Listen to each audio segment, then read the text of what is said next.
Hello. Welcome to Intimate Discourse. My name is Jason. This episode, the Bitcoin Overture, was recorded in Toronto, April 17th, 2022. Thanks for listening.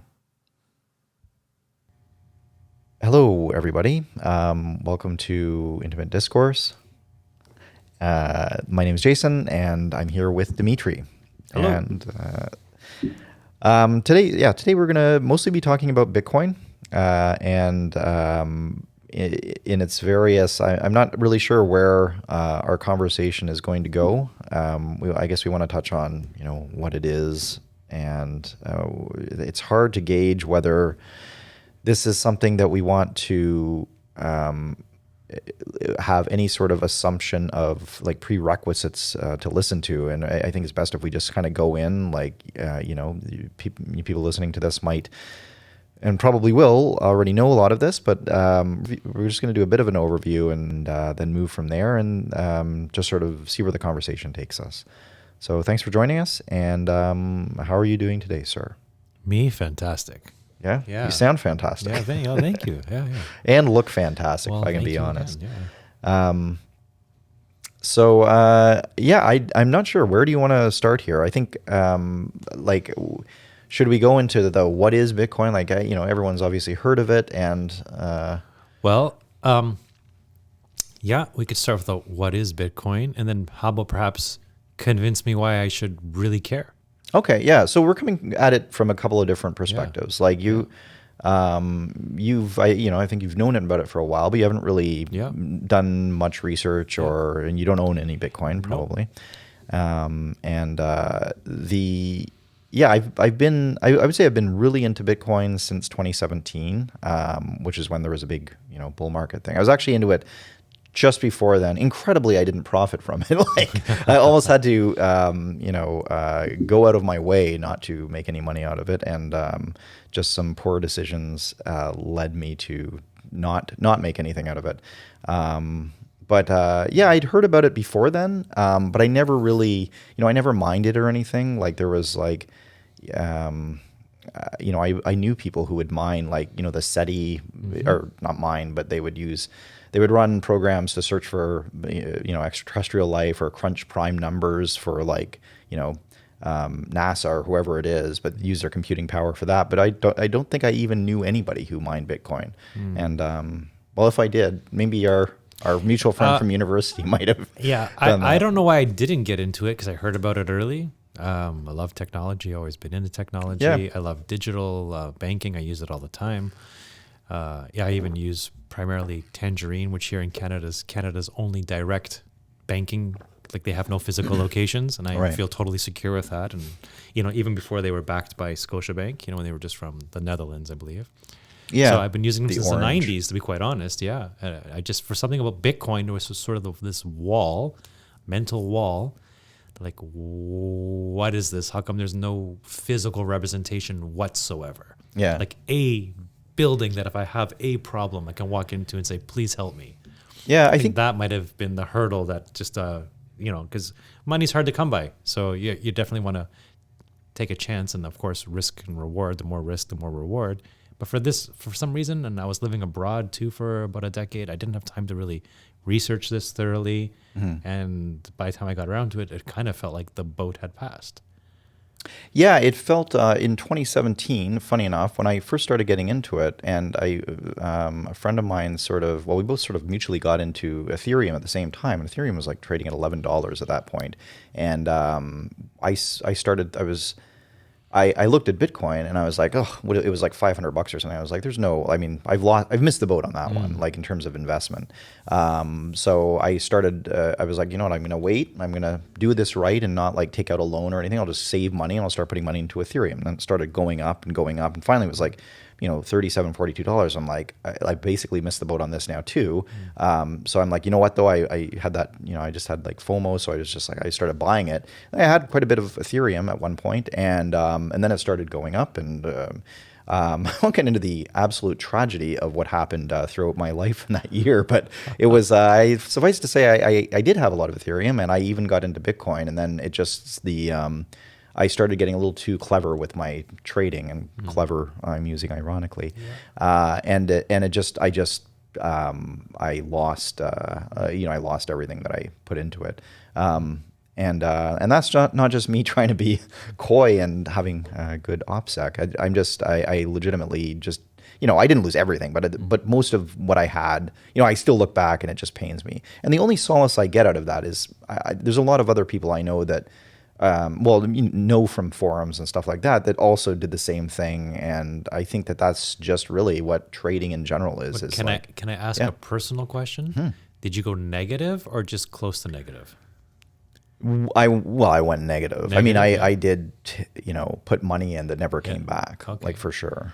Well, and not a little bit. It goes a lot. Yeah, sometimes I just, education costs money to university these days. So I'm like, well, it's a semester of school. I learned something. Yeah.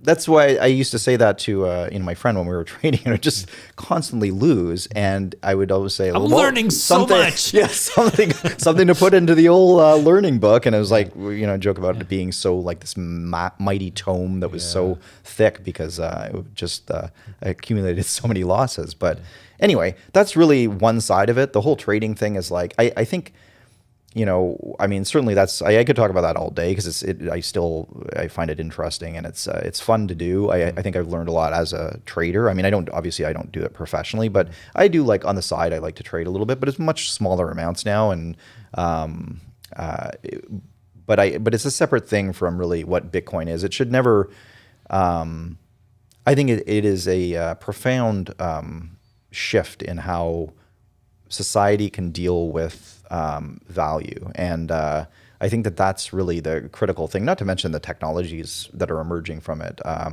Like the whole idea, the blockchain, like this monumentally genius idea of having decentralized consensus, which is, there's certain ideas that come along that are just transforming to society. And it's like, how did nobody ever think of this before? And Bitcoin is one of them. You can see how we'll benefit as a society from it. You can see how, I mean, I think it's incredibly important in terms of almost as people taking back financial ownership from, governments that have been, I think, fairly careless with money. Not to the same extent that I was in 2017, but fairly careless with the people's money to the point where we have, outrageous debt sort of across the board. And I think this is sort of a chance to, if it's done right and Bitcoin is sort of rolled out properly, I wouldn't say it's inevitable, but I do think that if we play our cards right, this could be a really solid financial basis for the future of. Would it remind you of, in human evolution, of times like where we were, pre agricultural phase, where we were hunters and gatherers, and now you're just mining and gatherers, let's say, Bitcoin, and keeping it instant to yourself with no institutions, and it's as secure as you can look after it, or something like that? Yeah, like I think it really. Autonomous humanity. I think that we've gotten so used to the government taking care of us in many aspects of our life that it's a strange thing for a lot of people, and I think it's maybe a bit of a barrier at this point anyway, because the onus really is on you. Like, it really is the fact that you're, as somebody who buys Bitcoin, you got to take care of that Bitcoin. Like, you have to make sure that you store it securely. You're responsible for that security. And I mean, it can be intimidating when you start out. Like, you just have to you have to know what you're doing to some extent. I mean, you can still sort of proxy it. Like, you can save it, in an ETF, or you can save it in some way. There's still some oversight, but it's sort of vicariously. But you can't, if you want to actually own Bitcoin, you have to really you have to have your own keys, basically. Okay. So why don't we start with what is Bitcoin? Exactly. Yeah. And yeah. I can start to punch at this back a little bit when I figure what's going on here. Because again, I'm fascinated. I love technology. I really can't believe why I'm not involved with this at all. I've never even downloaded an app to look into it or whatever. And something in my instinct says this is the future. I'm not quite sure if it's this iteration of it, but I think I represent a large portion of humanity who's really curious, but just hasn't made that step to put their first dollar in there. Right, right. Yeah. And it is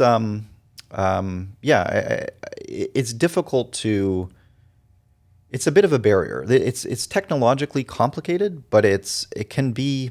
I always think of it like you can sort of get out of it whatever you want. If you just want to own some Bitcoin, it's easy to buy Bitcoin. You can go to buy it through Coinbase or whatever. I think there's some Canadian, there's various exchanges that you can actually, just basically deposit money. Then you get some Bitcoin in return, and then you can store that on a wallet. There are how-tos on wallets, all of which I can explain. But but you can also get a little more into it. So you're actually doing what you should do with Bitcoin, which is kind of owning it yourself, protecting it yourself, and also I'll sort of step through a bit of the how-to. I have a lot of questions. Good. I can think of to sort of conceptualize it would be to thinking of, instead of thinking about Bitcoin as a thing, think of the fact that you would have an account, and the account can be like your home address. So say you have one home, you live in that one home. The question would be, how much Bitcoin do you have in that home? The home in this sense is sort of an address, so like a home address. You can have, if you wanted to buy something from me, if I wanted to buy something from you, and you have some service or whatever that I'm buying from you, and you say, okay, that's X number of Bitcoin. And usually these days it's a fraction, because one Bitcoin is a lot of money. So it's like, if I'm buying Lamborghinis from you or something, you're like, oh, it's 2 Bitcoin. But it's, so I would then send that to your address. So I would it's like as if I were to mail a letter to your home. And that letter, the fact that you have that at your home, that's your Bitcoin. So you have that much in Bitcoin. Now, the rest of the world that is in the Bitcoin network knows that that's your Bitcoin. Mm-hmm. And they know it because it's associated with your home address. Mm-hmm. So as long as you have that address, as long as you're living in that home, that's your Bitcoin. But they can't tell who I am personally or what I purchased. They can't. They can't in a practical sense, but they could sort of infer it if you were to, if you're, so you have an address, and that's where your Bitcoin is. And you could say that if it's a house, you have the keys to that house. You're the only one that has the keys to that house. Mm-hmm. So as long as you keep the keys safe, you'll always have that Bitcoin. Now, if you want to send that Bitcoin to somebody else, in terms of anonymity, which is what you're getting at, is you could say, well, if you sent 1 Bitcoin to, if every morning you bought a coffee at Tim Hortons with Bitcoin, and it was at a certain location, and if somebody was trying to infer who owned that house, like that address, they could say, okay, he probably lives around here because this person always goes there. And also they bought that same address, bought something else somewhere else. Sounds like a triangulating. Yeah, so you can eventually kind of deduce who owns it if you really wanted to, and I think that's how governments might be able to track it. However, the beauty of it is there are, I wouldn't say an infinite, but there's a lot of addresses that you could potentially do. So you could have your home address and be like, okay, well, I have this much money here, I have this much Bitcoin here, and but I want to have a second house that I use just for purchases, just when I'm buying weapons or something. So you have a second with that second address, then you can just do those. One man's Starbucks, another man's AK-47. right. You can use different houses or different addresses for different things. So it becomes versatile. And that's when I say it can sort of be what you want it to be. The more you learn about it, the more you kind of learn all the things that are possible within sort of. Wouldn't it be to the advantage and be almost like a VPN where you just have no idea, you scrambles and So you could do that, but the thing is that address is still going to be associated. So if you were just buying things online and you wanted to hide your IP address or whatever, you could actually VPN somewhere, buy whatever with Bitcoin, but that address. So this is the thing with Bitcoin, which is kind of remarkable. There's no privacy in the sense of anybody that examines it, that looks on an Explorer, can always see every transaction. So it's a transparent ledger. Not only is it not only is that that's a feature, the fact that it's transparent is why it works, because part of the blockchain is that you're able to see every transaction. You have This is incredible. So it's actually really private, but completely transparent. It's private because nobody knows which address. So let me back up just a little bit, just so it's. I'll just talk about addressing, and so let me talk a little bit about private and public key cryptography. So, and I'm going to do this real simple. It took me a long time. Like I work sort of in this industry a little bit, so like, but I knew about it, but to intuitively understand it has always been something that I couldn't wrap my head around. And then there was this YouTuber who did this video and kind of analogized it with color, and it was the thing that kind of clicked. It made it click with me. But so I'll sort of try to explain this quickly. So the idea of public and private key. So the problem with the internet is like, how do you get for banking? Like how do you securely log into a bank site? Right? You go to your HTTPS : whatever, and how do you make that communication private? Because you don't know, like, if you're transmitting information to somebody else, you have to have some way to agree upon like a secret code or something, so it's encrypted, right? Like you have to have encryption of some kind. Back in the old days, they used to have like the Caesar cipher, where they would like, you would have a message, like Caesar would send to his generals like a message, and it would be like, the words, you would spell a sentence like let's invade, like I don't know, Pompeii today or whatever. I guess you wouldn't, let's invade Gaul today, and or let's cross the Rubicon today, and we're gonna cross the Rubicon at 5 p.m. or whenever it happened, and but every letter would be shifted 5 spaces over. So him and the general would have to have agreed beforehand that, okay, I'm going to send you this letter, whatever the message is, it's going to be sort of encrypted. So you won't be able to actually read it. The key to it, though, is if you shift every character over 5 letters, then you'll get the message and it'll make sense to you. So as long as they know that key, as long as they both know that it's 5, then they can figure out what the message is. So encryption, obviously has changed a lot since Caesar's time, but the principles are sort of the same. You still need to have some way of transmitting a secret key to the other person, so that the other person knows what the key is. Yeah. Like, so the question becomes, how do you do that over the public internet? And the answer is through something called asynchronous encryption.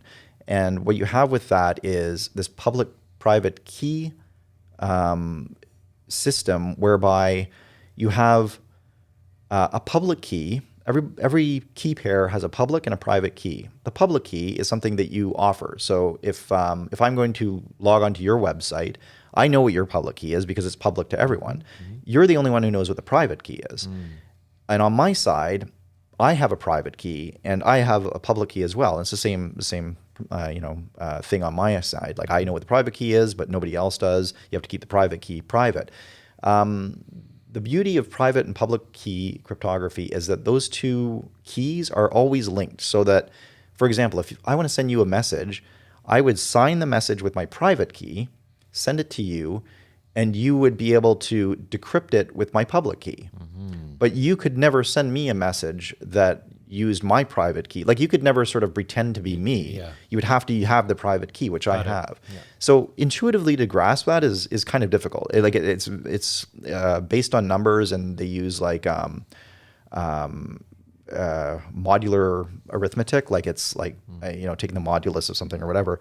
But the bottom line is it's those two, the private and the public key, are linked. And so this is critical for like security on the internet and in Bitcoin. And I won't go down like, it's a whole rabbit hole, but that's the principle, is that as long as you have a private key that is just yours and a public key that can be to everyone, and you can sign anything with that private key that says, this is mine, and everybody can verify that by saying, it must be his because the public key matches. How does this apply to Bitcoin, this public-private key cryptography? It's the same principle. Like, you have your home address, and everybody knows your home address. Like, I want to send you some Bitcoin. I know what that is. That's your public key. And if you want to send Bitcoin to somebody, you have to use the key, like the key to your house. We'll call it that's your private key, and you have to sign it with that, and that you're then able to use that to make your basically, people can verify that is sent by you and you alone, and that's why you're able to transfer the Bitcoin and nobody else can. So it all relies on public-private key cryptography. And that trick was really leveraged by like Satoshi Nakamoto to develop the first white paper for Bitcoin, or the white paper for Bitcoin. Has anyone really breached this sort of No, digital that's the handshake thing. of sorts yet? So, yeah, so there are more aspects to it all, but yeah, I mean, if anyone ever did break this cryptography, like it would be the end of modern like technology. So, I mean, there are like everything uses it online now. Like every HTTPS anything is using the same underpinnings of this. Yeah, so it's no less secure than what we're already doing.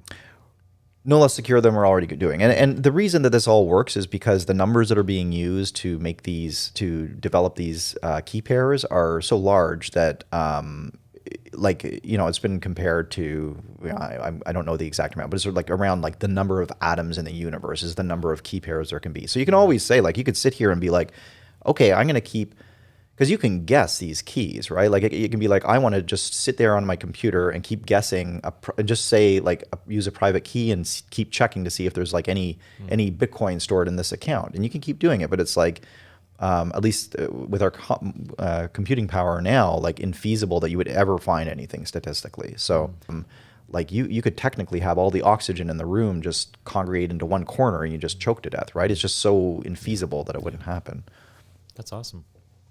Yeah. So like, it's pretty, I mean, it's a pretty revolutionary idea and it's beautiful. Like, I mean, and I'll tell you more about the proof of work and stuff like that. Like it's the way it was designed to achieve this decentralized consensus. And, I don't know if I should go there next or if you, No, you're explaining what it is, but like, okay, that's the encryption sort of safety net, at least one that probably have many, many elements to it.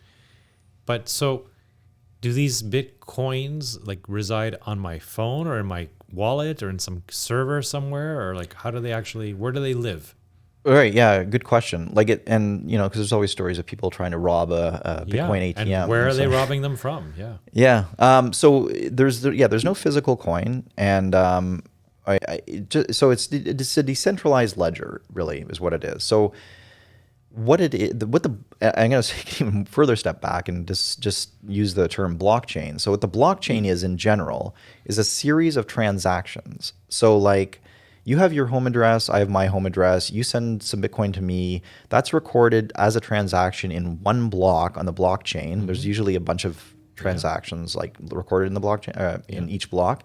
And then once that's complete, another block goes below it, and that block will use the hash of the block ahead of it, along with a couple of other things. So that's how the second block can kind of prove that the first block existed. So, but all this data, just to really step back, really simple. So these are transactions that are being made between devices globally, but that must take up some like hard drive space or something. Are there hard drives of this? And like one day, do we have to add more storage capacity? Because I can only imagine if these are all microtransactions being recorded somewhere, eventually, as small as they are individually, they will run out of space. Like who's updating the storage capacities of this sort of thing?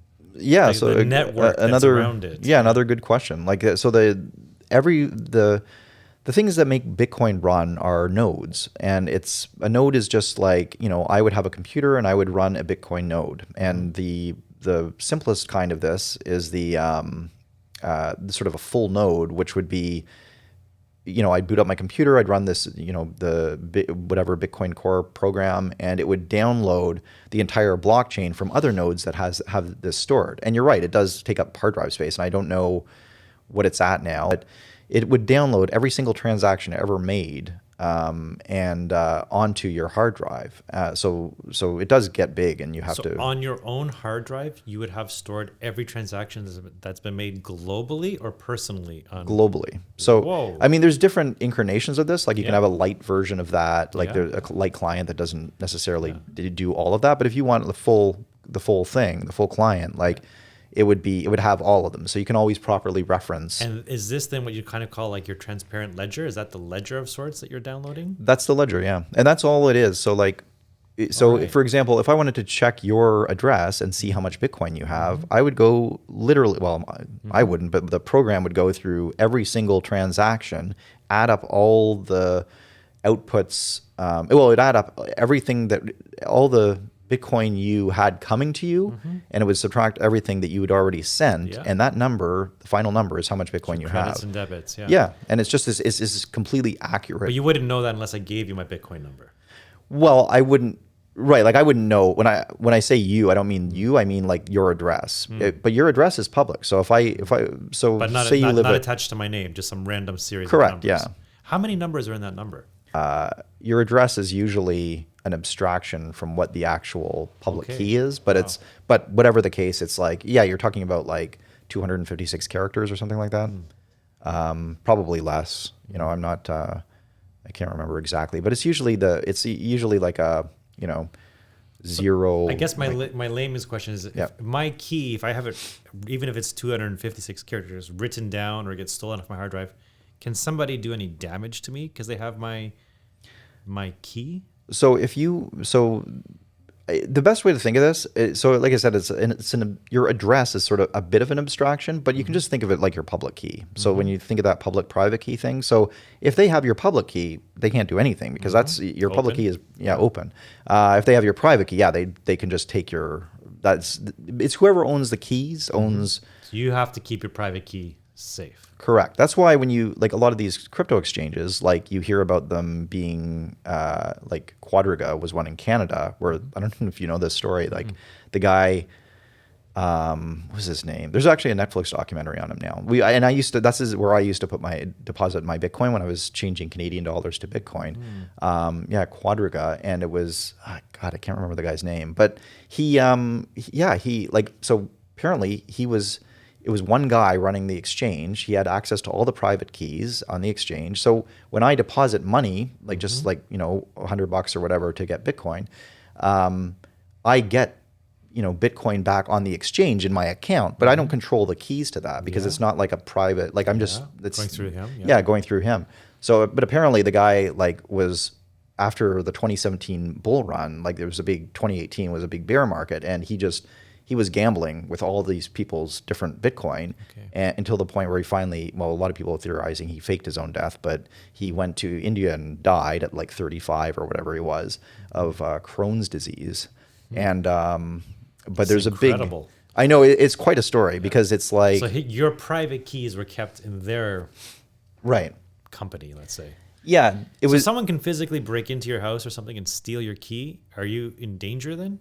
So like there's different ways to store your keys. So you have like hard wallets or like cold storage, which can be, like Ledger is one company that makes them. And what it is like you just get this thing that looks like a little USB stick. I actually should have brought one because it's, I meant to, but I didn't. But like it just looks like a USB stick and the keys are on the stick.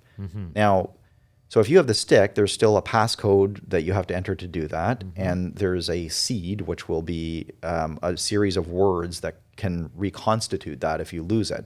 But the bottom line is, as long as you keep that safe and keep your seed words safe, that's, you'll keep your keys safe. But so this really is up to you. It is. And this is where the problem comes, because I think for Bitcoin to be really mainstream, there needs to be a little more. Like I don't think that the public is ready for that kind of financial responsibility. Like to lose like $100,000 in crypto is a big loss for a lot of people. And like, I mean, they can grab you and torture you like in some '80s movie and make you spit up the password for anything, and that will give you that kind of thing. There's ways to mitigate that as well with what is called, because you don't know necessarily like. You could do that, and I could say like, "What, I don't have any money on there," and they'd be like, "Okay, look, here's my account," and it's like you would have the hidden account that would have the small amount of money, and then you would have your secret account, which they wouldn't be able to know. So it's there are sort of ways to mitigate that as well. But yeah, I think a more dangerous thing is that people would just forget what their seed was, or they would write it down and lose the paper, or like.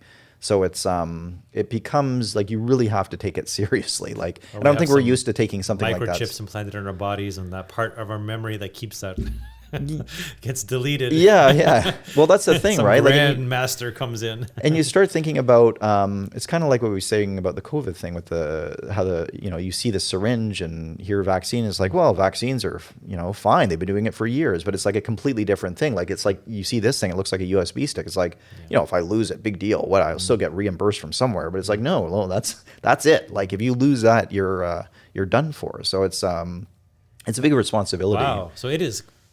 Yeah, it is. Talking about, the personal responsibility, it's like the top, and I think that's what's so great about it is like, really you kind of can almost make an alignment between, a lot of the stuff like Jordan Peterson talks about, and like a lot of this kind of, I almost want to say like a new movement toward people being more responsible for themselves, almost like this Spartan kind of outlook that is emerging. That's why I went back to hunter-gatherer. Like you're on your own.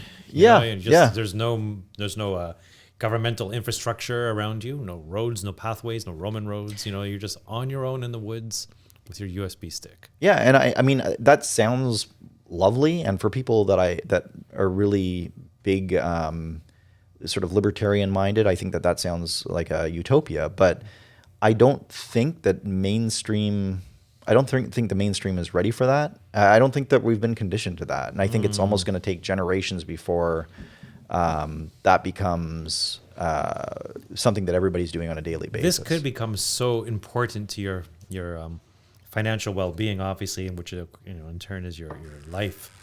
That then people will be asking greatly, like, "Oh, I need this microchip implanted into me, then with a USB code to this." I don't want to. I want it on my person wherever I go all the time, because this is my life.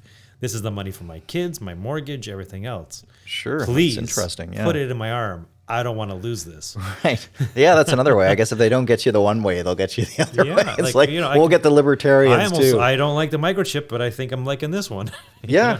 No, it's funny. I'd never even thought about that before, but that's a good point. Well, it's super important to you. So you want it on your person. You don't want to keep, where did I leave it? Did I told my wife this? My code that? I got dementia. I don't remember my numbers. All the other things that could break down along the way. One time I forgot the password to something. Like, I don't know if you have, like, I keep a lot of my stuff in encrypted files, but it's like, and it's just, I've been doing it for years. But like one time I could not think of the password to something, and it was like a TrueCrypt. They used to have TrueCrypt. I don't think they make it anymore, but like, it was like, you wouldn't be able to, there was no hacking it. Like it was like either I would, and I always knew it. If I forgot the password, this would be like lost. So, and I had so many things on there, like pictures and everything. And I was like, I couldn't remember the password. And I was like, it was like probably, I don't think I've ever felt worse in my life than that moment. Cause it was like, I knew it was so important to me, the stuff that was on there. You would have wanted a chip in your hand at that moment. Yeah. I mean, I would have done anything at that moment. I was like, I can't lose this stuff. Like so sometimes, it's like, it like the importance level does hit, like there's nobody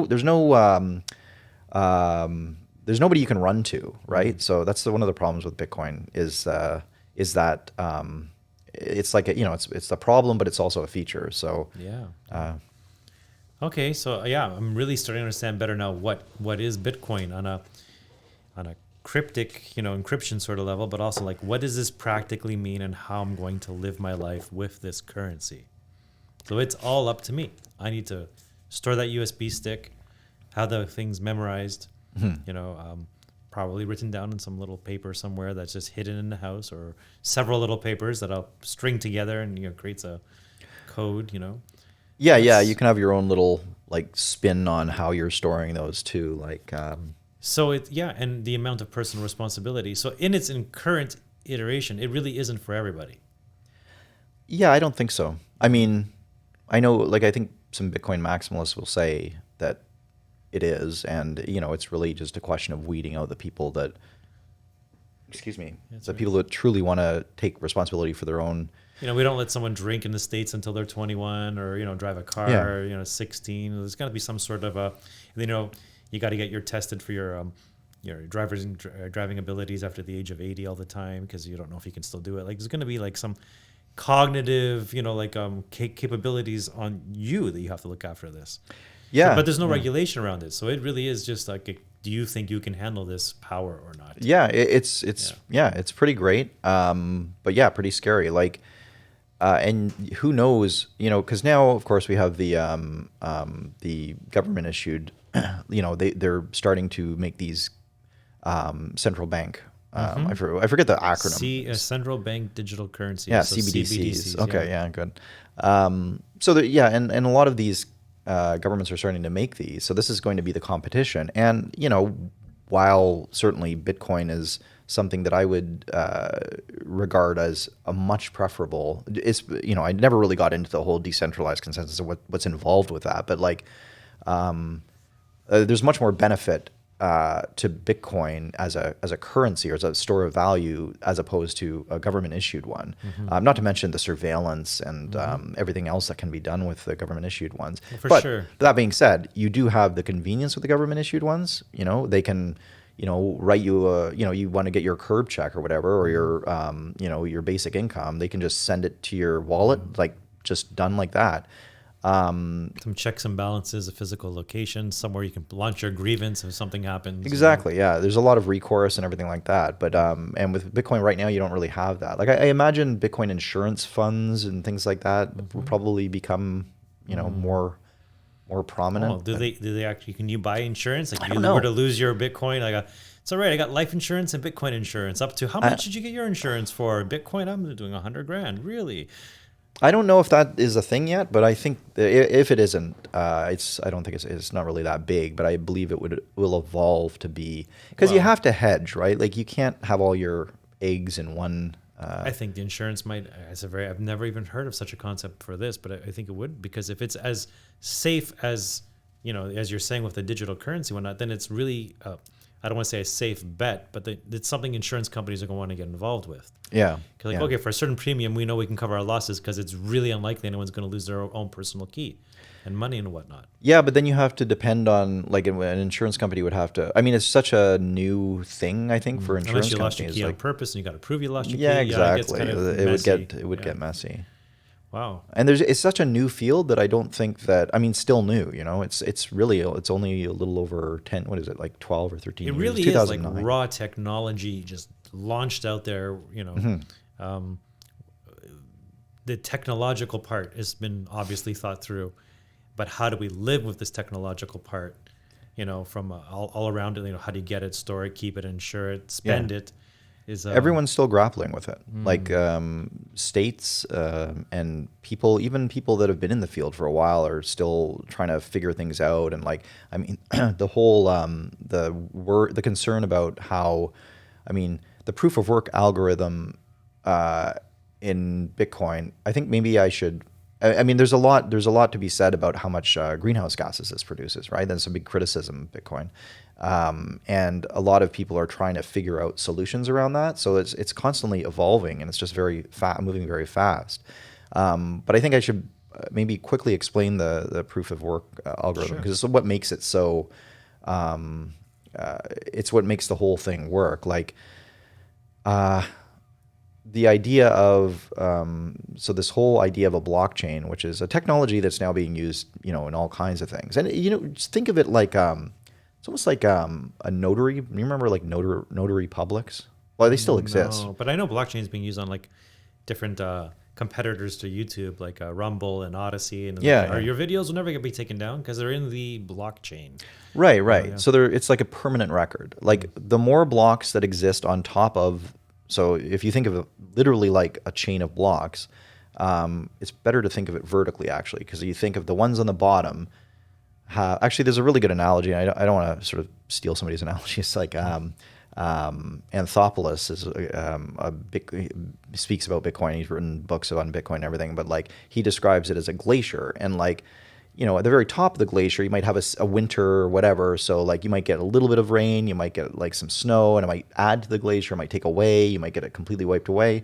But like the surface layer, anything could happen, but the further you go down the glacier, the more permanent that stuff is, right? Like, so you get like, and at the very bottom, you can even look at the ice, like in really old glaciers, and be like, oh, so this is what happened in like 2000 BC or whatever.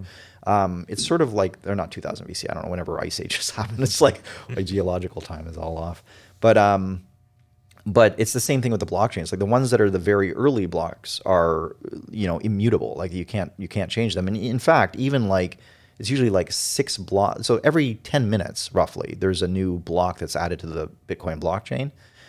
Other blockchains may differ, but with the Bitcoin blockchain, it's every 10 minutes. So that means that every 10 minutes, some Bitcoin miner, and this is running special software to mine Bitcoin, has solved a computational puzzle, has proven to the world that it has solved this puzzle, and their block, which means all the transactions that they've included in there, is the official next block that goes into the blockchain.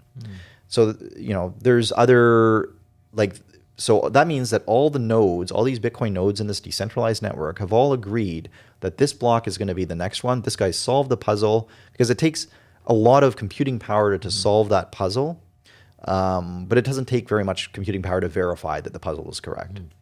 Uses hashing technology, so or hashing algorithms. So, and this would be a single individual doing this?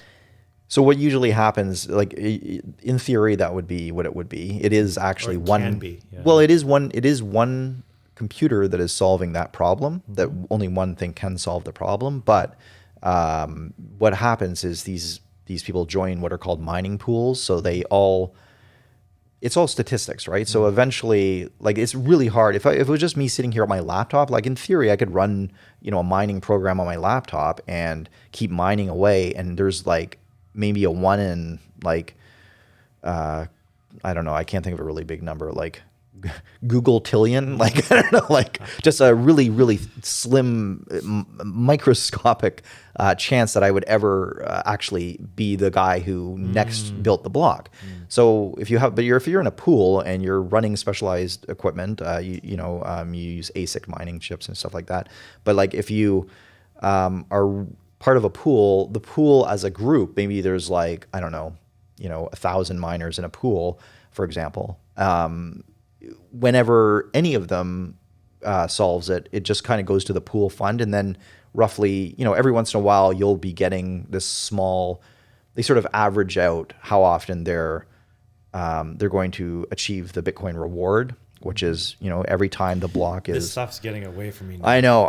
Yeah. It's hard. It's hard because there's so much to it, and let's just say this proof of work algorithm that happens among the miners. We said every 10 minutes. Every 10 minutes, a new block is added to the blockchain.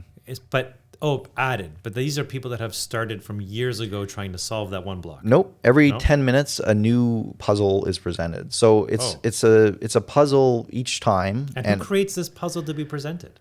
The puzzle is all it is it gets into the weeds, right? Yeah. So it's hard to this puzzle is it's a hash of. So a hash is you take a bunch of information. Okay.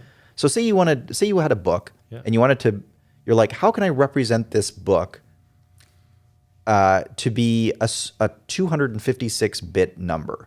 I just want it to be 256 bits. Okay. So there's an algorithm that will do that, and it'll be like, this will always be for this book. This will always represent this book in 256 digits. So for each object or collection of things, there will always be a 256-bit representation of that, and it's always the same. But if you change one word or one letter or one punctuation point in that, it's a completely different 256. Sure, of course, yeah. So that's hashing, yeah. So that is that's what's happening here with this puzzle. Is you're basically you have your information that you want to add in. You have your book or whatever, and you're just changing one thing each time. And what the goal is to get the first 8 or 7 or 6 digits of that hash to be 0000000. So it's really hard to do because it's very hard just randomly to come up with that many zeros in a row. But you have so many people doing it so quickly that eventually, on average, it's always 10 minutes That's the amount of time. Way too complicated for me. Right. Yeah. I know. Yeah. I am saying it. I hear that. What does this computation, this riddle, come out from some centralized source? So Is Satoshi there going, check this one out? I sit on Olympus. Or has he died and he just set on in perpetuity some sort of like Star Trek-like computer that every 10 minutes is kicking out another it's like riddle? that thing in Lost where you have to reset it. Yeah, okay, let's stay away from the numbers and the number of numbers, and the number of the numbers of the numbers, and just like the simple concept. So a riddle comes out, a digital riddle, and it gets solved every 10 minutes. Yeah, so maybe riddle isn't the best thing because it's always the same thing. It's like I get the metaphor though, yeah. So within the protocol itself is built, we will, for example, at the beginning of every new block, somebody has to figure out a number that has 7 zeros ahead of it. Okay. So everybody just keeps hashing things until somebody finds that number. So the reason they can make that be 10 minutes on average, because there's always new miners coming in or miners dropping, is that it's called a difficulty adjustment. So that will change from time to time. But you can just think it to the sense but they that want that 10 minute. 10 minutes is the base. That's built into the code. So it's always trying to aim for that. But again, where's that riddle? Is there some centralized software kicking this off, or is it the combination of everybody's computers? Well, it's built into the code. So it's always saying, like, I forget exactly what it is, but it's saying we want you to try hashing the last block, for example, plus this new information. Okay. Hash this, and when you hit 7 zeros, in a row. But is there a centralized software that's doing this? Where does this come from? So, like, let's say everyone just stops mining tomorrow. Is there still individually, is there still a central computer that's saying, well, if you want to mine, please join onto my network. This is my BBS and I'm Mr. Bitcoin. So there's clients. The reference client is Bitcoin Core. Okay. So this is a thing that's maintained by developers. You can have your own clients that are based on this. And these are like backups when you say developers, because there's different people. Like if one went down, there's another developer. Yeah. Oh yeah. There's a lot of people developing it. And I think that's what distinguishes it from other crypto, is that there's sort of the best developers in the world in crypto are developing stuff with Bitcoin Core. Sure. But like there's other, you can have another client that's based on this, but the only thing that's important is that it's based on the Bitcoin protocol. So it's like Bitcoin Core is sort of the reference for the Bitcoin protocol. Okay. So yeah, and I'm not an expert either. Like I'm not a developer. I'm just I could be off on some of this stuff, but that's basically. It's just the more we talk about it, the more intangible it becomes, and I guess I'm looking for the tangible. Yeah, I knew this was going to be hard. I tend to almost. I think it's where people lose it. It's like, just show me a main computer or a main guy. Like when you say Satoshi, you're like, okay, there's a guy. And then you say, is it multiple universities? There's a university that's running this computer. And if that goes down, then another university is running a computer. But that's kind of what it is, right? Like that's the idea, is that it's decentralized. So you don't have one person or one server. You have a bunch of people running the nodes. So if somebody shot an EPC, electronic pulse cannon at Earth, would it all just go down? On Earth, yes. That would be it. I know, I can get the concept. Like you'd have to hit 50% of the machines or something like that, and then it all crumbles down or something like that. Well, I mean, as long as you had some machines that had a copy of the blockchain. But I mean, what that would do to the currency, because part of the faith in Bitcoin is because there are so many copies that are running this, and the blockchain has built for so long now. Like, if you literally took out, if only 3 people had copies of it, I think people, the currency itself would go down in value. See, this is the interesting thing. So what if it's going to go full sci-fi? Like, let's say the sun shoots off some solar flare, something of that nature, something extraterrestrial happens, and cuts the power to the Earth for 24 hours, the whole globe. These are backed on people's hard drives and keys so that up it goes running again? Well, they have UPSs, Jim. I guess, but for how long, Yeah, no, that's true. There are, it's kind of like anything though, right? In your hands. You got currency, it's backed by the government, so as long as there's a standing government of humans, something can get back up running again. But these, if they're just, so they really, I guess they are like gold, because they're just existing on computer hard drives around the world, so they're as tangible as, well, I mean, what percentage of our money that we use on a daily basis today is actually digital versus cash? Probably overwhelmingly digital. Yeah. And the global currency supplies.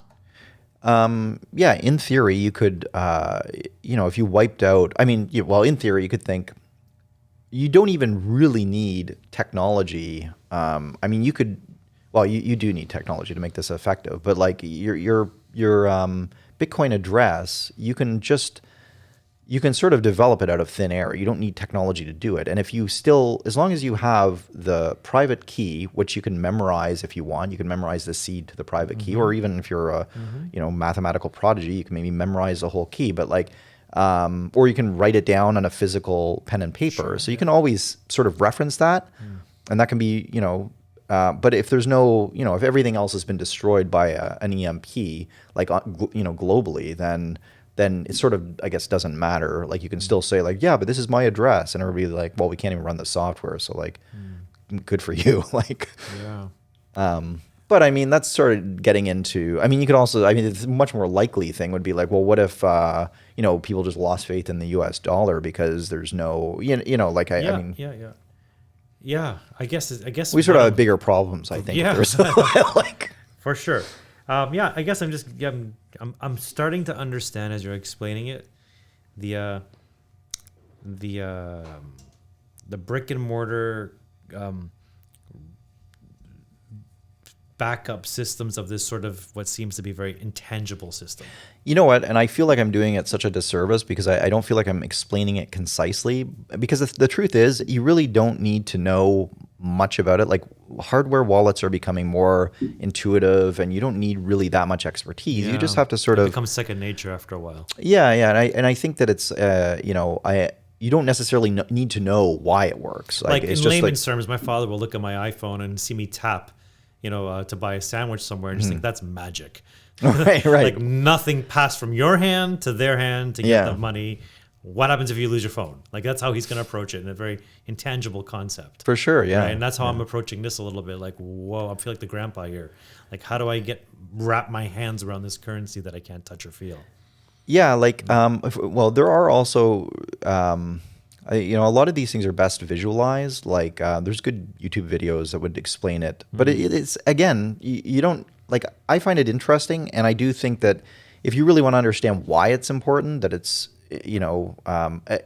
technically understanding it is going to do you a lot of good.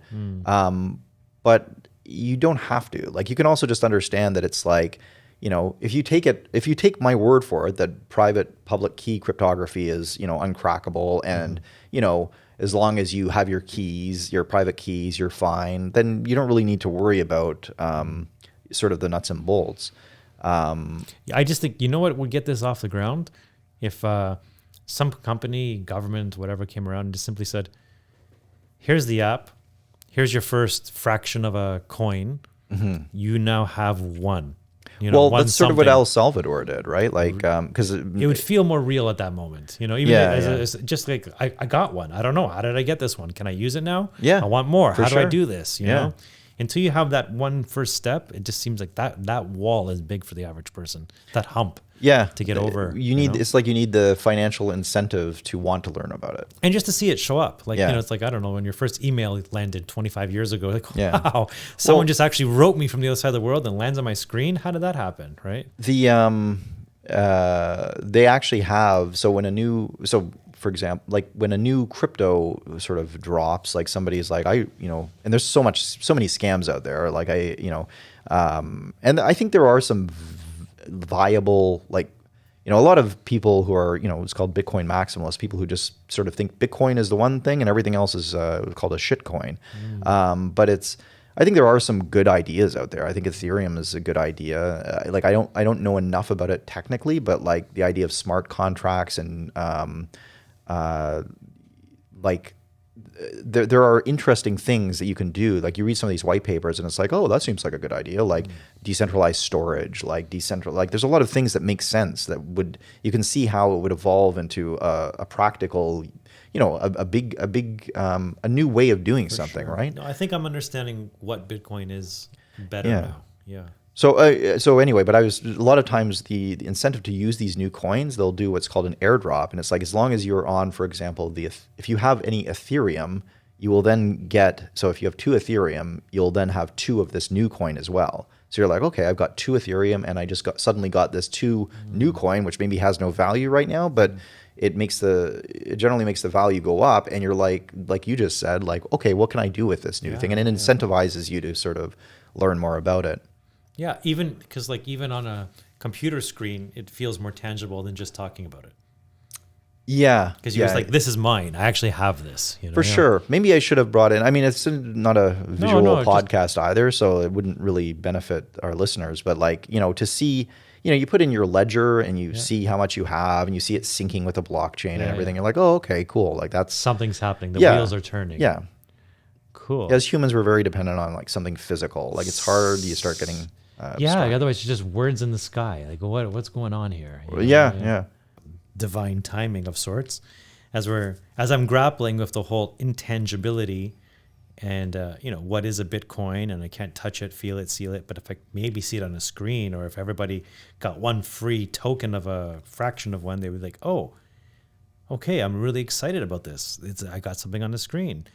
I get many things on my screens, like emails, or I do my online banking, or take a picture of my check and it gets deposited. So it takes the tangible and turns it into something intangible almost. Yeah. But, you can get it out afterwards. I just sort of had the reverse happen as we were chatting here. And I run a store, and I just had an online order come in for things that we sell in the store from a person I've never seen before. It just, I know the money will be put into my account, which I've never met the person, never touched their money. It goes into my account. But then off goes the physical product that they bought. Will be delivered to some destination that I'll never go to in person. Yeah. Like it's quite something how things just move around you, and they sort of oscillate from tangibility to intangibility, and there's a certain concept. Inevitably, everything has to become tangible because you need, materials to stay alive, whether it's to buy a house, have a car, have food, put clothes on your back. But so much of it just sort of seems to exist in the, it's a very 90s word, like cyberspace. Right. Well, and isn't that something that's, it's almost like it's relatively new. And I think with, the advance of technology, we have, just talking about the world of money, we're further and further abstracted from what a dollar was like in our grandparents' day and age, right? Like, and, you can put in inflation and everything like that, but it's also, you're just moving stuff around now. Like you're tapping your card, you're moving things like, and in terms of bank reserves and how much physical gold they have and how much physical who backs this, who backs them, what percentage they need to keep in reserves so they to prevent like I think that Bitcoin is in some senses even more abstract in how it sort of like the intangibility of it, because there is no physical anything, but it sort of, in some senses, it is more tangible because there is there is math that backs it up. It's backed up by math, and it's backed up by certainty and a protocol that is a finite thing. Like, whereas something like, the US dollar is something that is, can become, certainly manipulated by central banks, stuff like that. But it also just even the vicissitudes of society and even gold. You can there can be you can find there's a downside to finite. There's a downside to tangible in a sense because it's a limited number of resources of something. But then could you not get hyperinflation in this world? So Bitcoin, there's only a finite amount of Bitcoin that's available, right? So like there's only 21 million coins that will ever be minted. And who decided that? Satoshi. All right, Satoshi Satoshi. Nakamoto. So when he laid out some grand algorithm, like there will be 20 million Bitcoins. 21 million. Well, 21 million. It's blackjack. It's roughly around there, 21 million. But what it is the protocol was designed as such that every 4 years, roughly, it's after 200. I think it's 210,000 blocks. Okay, that's I could have that way off, but somehow that number is sticking out in my mind. But after a certain number of blocks, which roughly is 4 years, the mining reward that miners get for for solving that proof of work puzzle halves. So right now, at the very beginning, you would get 50 Bitcoins if you solved the puzzle. Okay. And then that was in 2009, and then it halved to 25, then it halved to 12.5. Now it's at 7.25. Okay. So so it's gone less, and it'll continue to go less until the year 2140, which is then it'll be like, I think it's like the smallest value of Bitcoin. And how does that affect the end user though?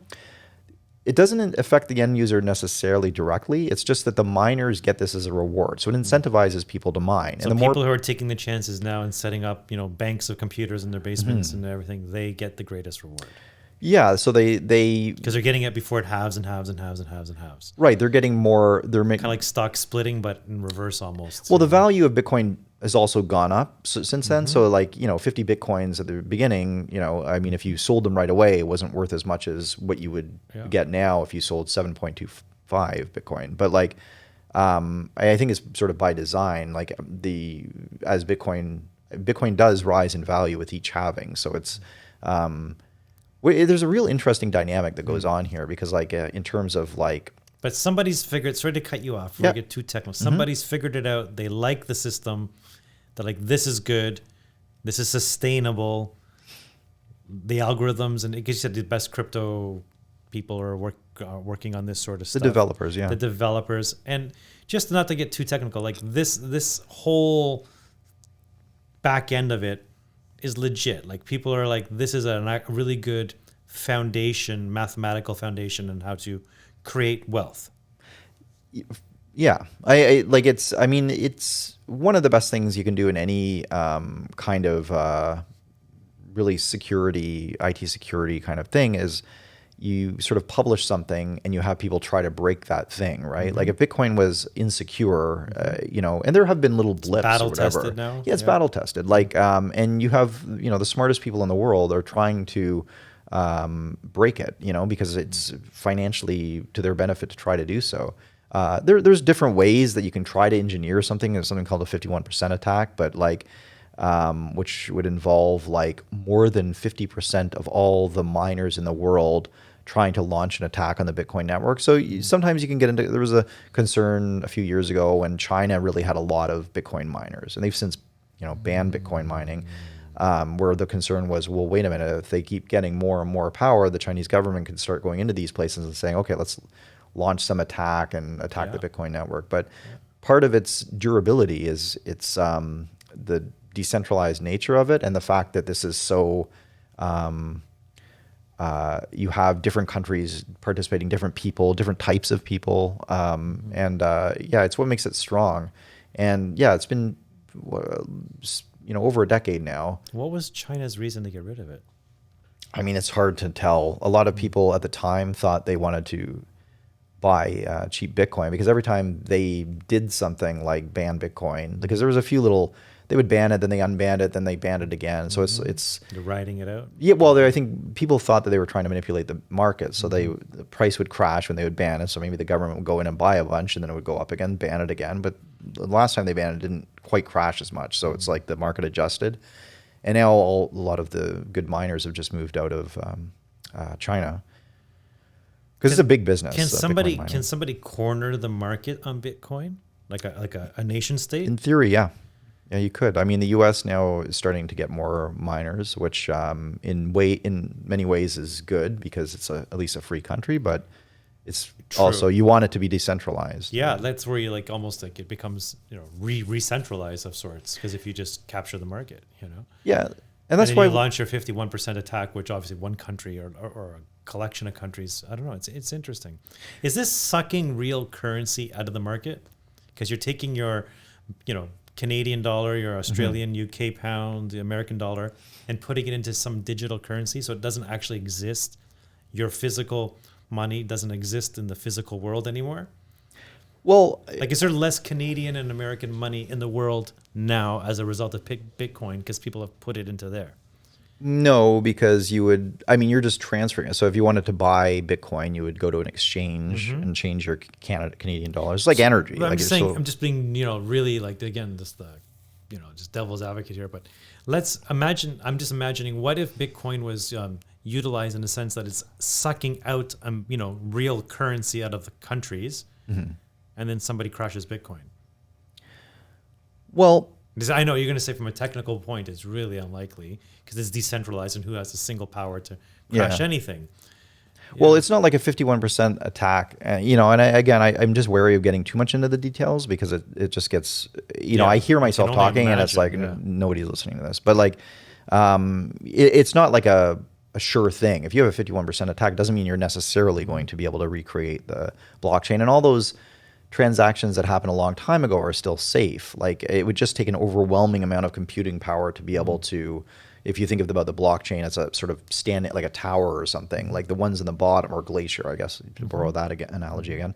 The ones on the bottom are real safe, like just computationally speaking. Like you would need like the computational power to reverse all those transactions would be astronomical.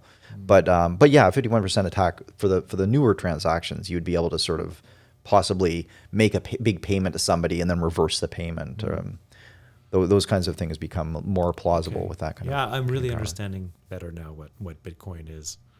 Yeah, it's the making the intangible tangible here. So, and part of the worry or part of the interesting thing is, as you talked about taking, money out of the system. And like, I think that's part of the goal. Bitcoin is nowhere near that point, but like, you have, the US dollar, for example, like, everything for the last, at least I think since World War II or whenever, it's things have sort of been denominated in U.S. dollars. I think there's a point where the U.S. government said to Saudi Arabia, we want to start like buying, if you use U.S. dollars as your reserve currency, we're going to buy a lot of your oil, and it became known as sort of the petrodollar, and like that has always been that's been the backing for so long now of why most countries will buy U.S. dollar reserves. So there's always a demand on the U.S. dollar, but as you see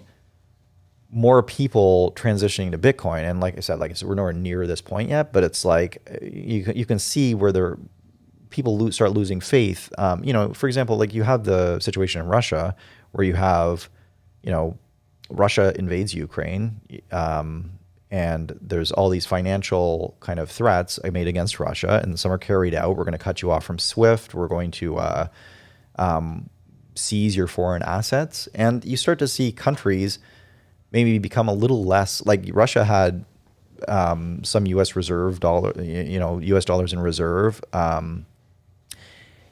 I don't think they're going to have U.S. dollars in reserve anymore. You know what I mean? Like I think that countries they see the behavior of like the U.S. when they start seizing these kinds of assets. And I'm not saying it's a good thing or a bad thing. I'm just saying like, if you're a country and you want to have faith in something that can't be taken from you, maybe you buy gold, or maybe you buy, oil, or you have a commodity like Russia has, a lot of oil, but you want to have something that is that you can sell, like for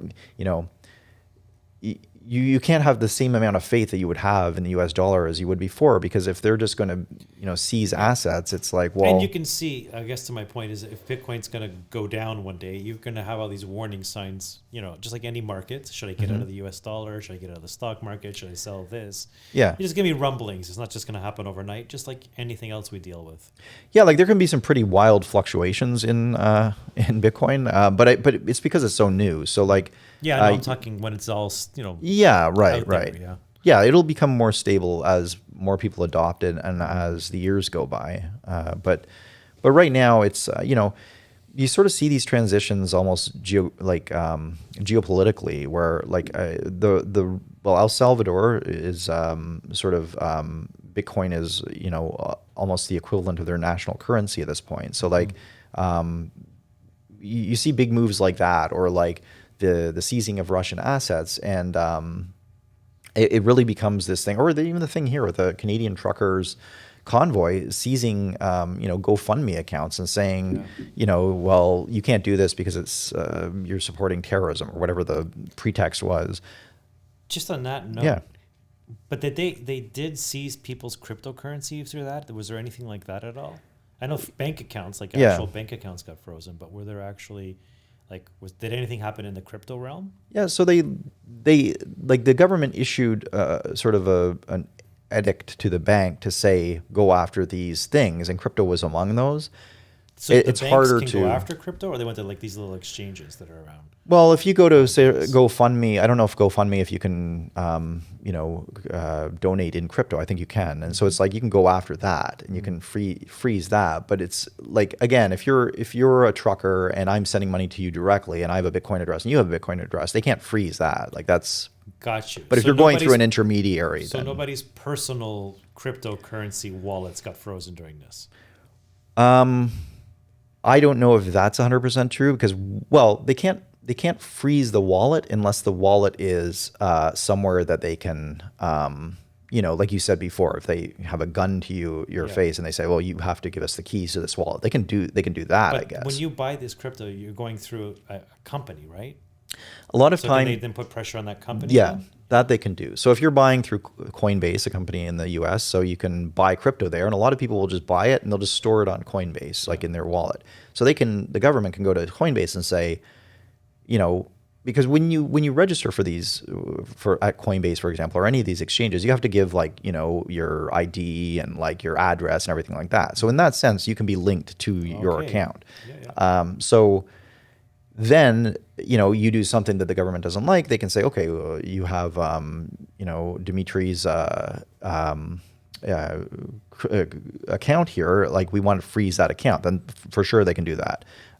What they can't do is if you have your own private keys and you don't store your crypto on the exchange and you store it in your own wallet, then know what's in your wallet, Dimitri, or whatever that is. Then they can't go after that. Or I mean, they can try, but they would have to do that thing that we were talking about at the very beginning of the show, where it's like they would have to sort of figure out. They'd have to have a detective trying to figure out how to triangulate through. Yeah, and even then they would have to still physically find out who you are, go in, say what are your keys, that kind of thing. But the easiest way for the government's manpower point of view is if you do it through Coinbase and Coinbase knows who you are, you're going to get frozen. That they can do, yeah. And that is a convenient way for people to store their crypto. So a lot of people do that. Yeah, and at a certain point, you can say what percentage of crypto goes through those types of exchanges rather than just doing it, like you said, one-on-one. Yeah. A lot, I would think. That makes it a lot more real in a negative sense, because part of the intangibility is catch me if you can kind of vibe, right? Yeah. But so then when you hear about these people on the black market doing stuff, they were definitely doing it just one-on-one. They're not going through so you're thinking about Silk Road and because that was the original sort of. Well, you hear black about arms market. Dealers trading back and forth. They must be just doing it crypto wallet to crypto wallet with nothing in between the two people's. Yeah, I mean, I don't know what they do, but if they did, they could easily be. That would be the smarter way to do it. You could Silk Road used to be. I don't know what they have now, but Silk Road was sort of the forerunner, and another really fascinating story of Ross Ulbricht, the founder of Silk Road, who's now in prison for life. But he had that Silk Road where you could buy guns, drugs. Wow. This is the original one. You could hire a hitman through it, and Bitcoin was sort of the currency to do it. Which is why it gets such a bad rap, or well, you must be a criminal if you're using Bitcoin. That's not as common anymore, but people used to say that kind of thing. But anything in its infancy is always going to attract fringe elements. Yeah, for sure. When the internet first came out, musically, you're on the internet, you must like techno music. It was all these stereotypes that just get out all the time, Yeah. And obviously, it just becomes everything's on the internet to corporations, so. Yeah, and then it kind of gets homogenized, but. Yeah, there are still. Certainly there's black markets and that kind of thing, and I'm sure you could. It is much easier to send, Bitcoin anonymously and protect yourself that way. If you wanted to, than it would be to send, a bank wire or something. What's enticing? Yeah, that's enticing to me. If I want to send money to a relative or someone just a rent, what if I just want to do a kind act of charity, and I see someone, I don't know. working at a restaurant on YouTube, and I'm like, who is that person? They look like they're working really hard. I want to send them personally $100. Yeah. And then somehow in their YouTube description, like, well, here's my crypto address or something. And like, dude, and you're not going to go through any, money exchange where you got to pay a percentage on the money. Like, my money to you, done. Yeah. Like just global financial altruism. Right. And that's one of the benefits of it is with that, or like remittance, where it's like, you get a lot of people in third world nations, and they don't want to spend, however much it costs to send a bank wire to, Canada or the US or wherever. Or I guess it would be maybe the other way around, or, you're sending money, overseas, like you send Bitcoin and it really doesn't cost anything. It's very little anyway. Yeah. And one of the things, like the Ukrainians, Russia's invading you. What do you do? Like if you have your money in, well, I don't think Ukraine, I'm not sure what the currency is in Ukraine. It's not the ruble. I know that's... No, they must have their own dollar. I guess. Yeah. So, but I'm sure the currency crashed. I mean, I know the ruble crashed when they invaded. So it's like, if you're Ukrainian or Russian, like, don't you want some sort of store of value, and don't you want to get it out of the country, right? Like if you have a bunch of gold, you have to go want that, or does it just create runs on the banks because people have a much more viable and easier option to get their money out of the market? Well, yeah, I think that, I mean, the benefit of Bitcoin in that sense is for the people to be able to get their value out, or like not even get it out, just like, well, just, they have their key on them or whatever, so they just like leave with it. But if you have to go to a bank and withdraw this rapidly inflating currency, that's a problem, because you've got big lineups and there's, soldiers starting to storm your town.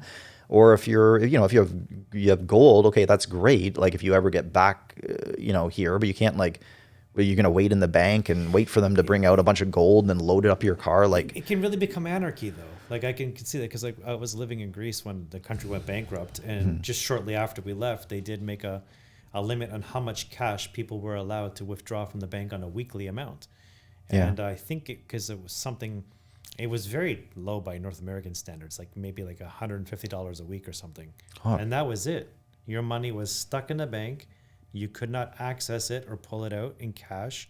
You could spend on your Visa and then, could pay it off with the money that's inside your account, because they were afraid of a bank run. And literally people would go in, take their cash, which would be Euro dollars and euros, and just take it home and put it underneath the beds. So now if they had a crypto version of that, that would have precipitated the economic crisis to go even deeper and further in Greece on a national level, because people would have had no faith in the euro within Greece's not the euro.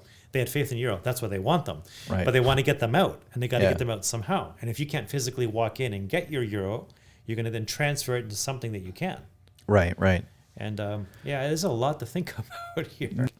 Watching, relatives wait in lineups around buildings to pull out euros from Greek banks showed how little faith they had in the system, but how much faith they had in the actual hard currency. So they were willing to wait in 40 Celsius to grab physical dollars in euros and get them out. And so that is tangible to somebody, that's very real. And if they had the capability of transferring those digitally into some sort of cryptocurrency, perhaps that would have felt just as real. But that would have then precipitated the economic collapse of the country further, because it would be considered a run on the banks. So there's a lot that can go here. So, yeah, go ahead. I was just going to say that that's true, actually, but it's almost like you have to think of it. You can't think of it necessarily hypothetically, right? Because, like, it wouldn't be the case now, because not enough people own Bitcoin for it to be... Like, it's why these things, I think, have to happen gradually, and it's almost like it's, in some strange way built into the protocol. Like, you don't think there'd be a tidal wave if they start getting rumblings after the pandemic in Canada that people I don't know if I can trust the Canadian dollar. Let's get it out into, and then you see ads on TV all the time now. Buy gold, never been a better time. Buy silver coins. Yeah, I think there's always mitigating circumstances that kind of even these things out. You're right in the sense that I think it would have, if Bitcoin was a viable option and people were, all willing to buy it, then yeah, you could get a bunch of people just not. Well, Well, in many ways, though, wouldn't they just be taking the money out, buying Bitcoin, and then um, they would still have the same limitation, though. The government's still Yeah, imposing the same limit I on can them. see myself arguing in my head because to one degree, like I still haven't been convinced whether I need Bitcoin or not, some Right. sort of digital currency. And so then I look at it, well, am I harming the world somehow by investing in such a thing? And then what does harm mean? So if a large percentage of the Canadian economy went into cryptocurrency and the banking sector in Canada, and then by extension, the Canadian government had less resources financially to work with, would I be participating in the almost economic decline of the country I'm in?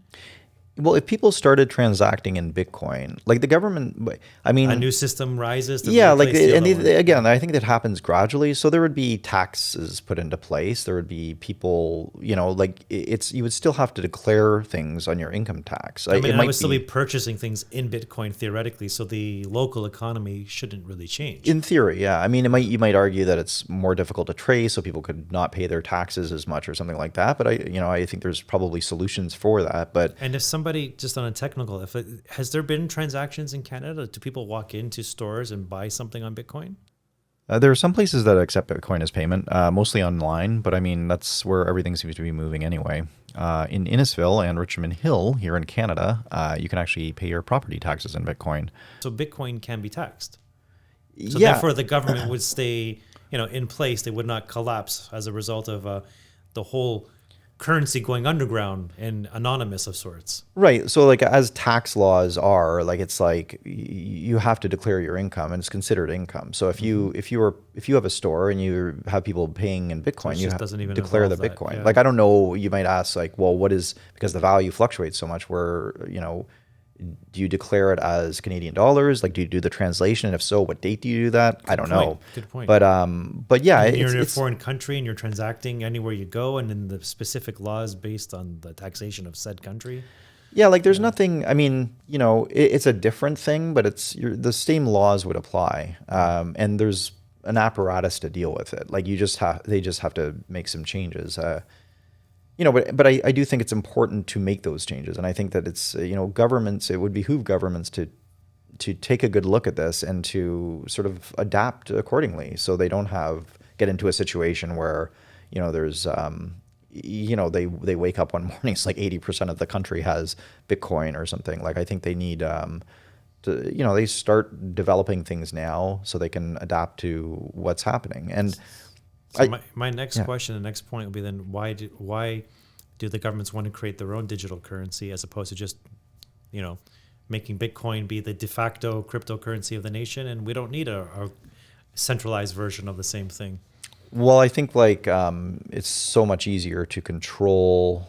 Well, number one, I think governments want to have, and I think society in general is used to having like a central bank, like some way that you can kind of tweak inflation. You can tweak like, I mean, just to take a devil's advocate position, if the government suddenly made Bitcoin a national currency, and then China bans Bitcoin again or whatever and plummets the currency, like I mean, it would be devastating to so many people's savings and everything like that. Like you need something stable.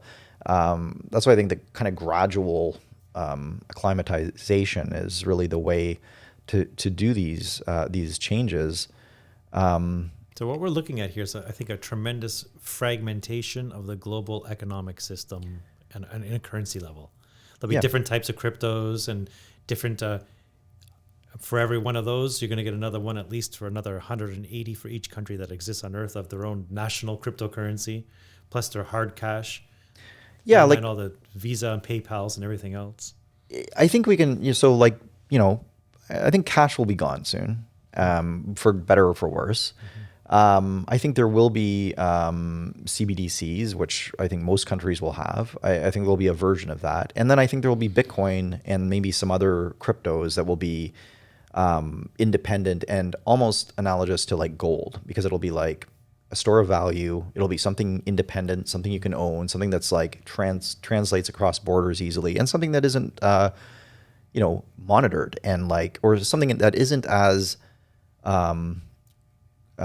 controlled by the government. So it really is like, I like your gold analogy in the whole mining. So getting a Bitcoin today is kind of like, you know, the wild, wild west when you went out and panhandled and Very found much gold so. early on. Yeah. Like, what can I do with this? Can I, but not actually, but it's a storage of wealth. Yeah, It's a vessel exactly. of wealth to go forward that will have increasing value, most likely. Yeah, Wow. and Yeah. especially for a speculator, it is sort of wild westy. Like it's you know, because right now we're at a very low. You know, people talk of there's this phrase called hyper Bitcoinization, and it's this idea of it's almost like you get this this momentum which just becomes unstoppable at some point, and then you have, you know, everything starts getting denominated in Bitcoin, which makes the value rise so much that it gets to these astronomical levels. Like right now, it's trading at about like 40,000 or something like that US dollars, and there's talk of this thing. I mean, I did the math very roughly, and let's see here, yeah. So like current aggregated global wealth of everything, like everybody's, you know, GDP combined, all the countries' GDP combined, is like $418 trillion. Okay.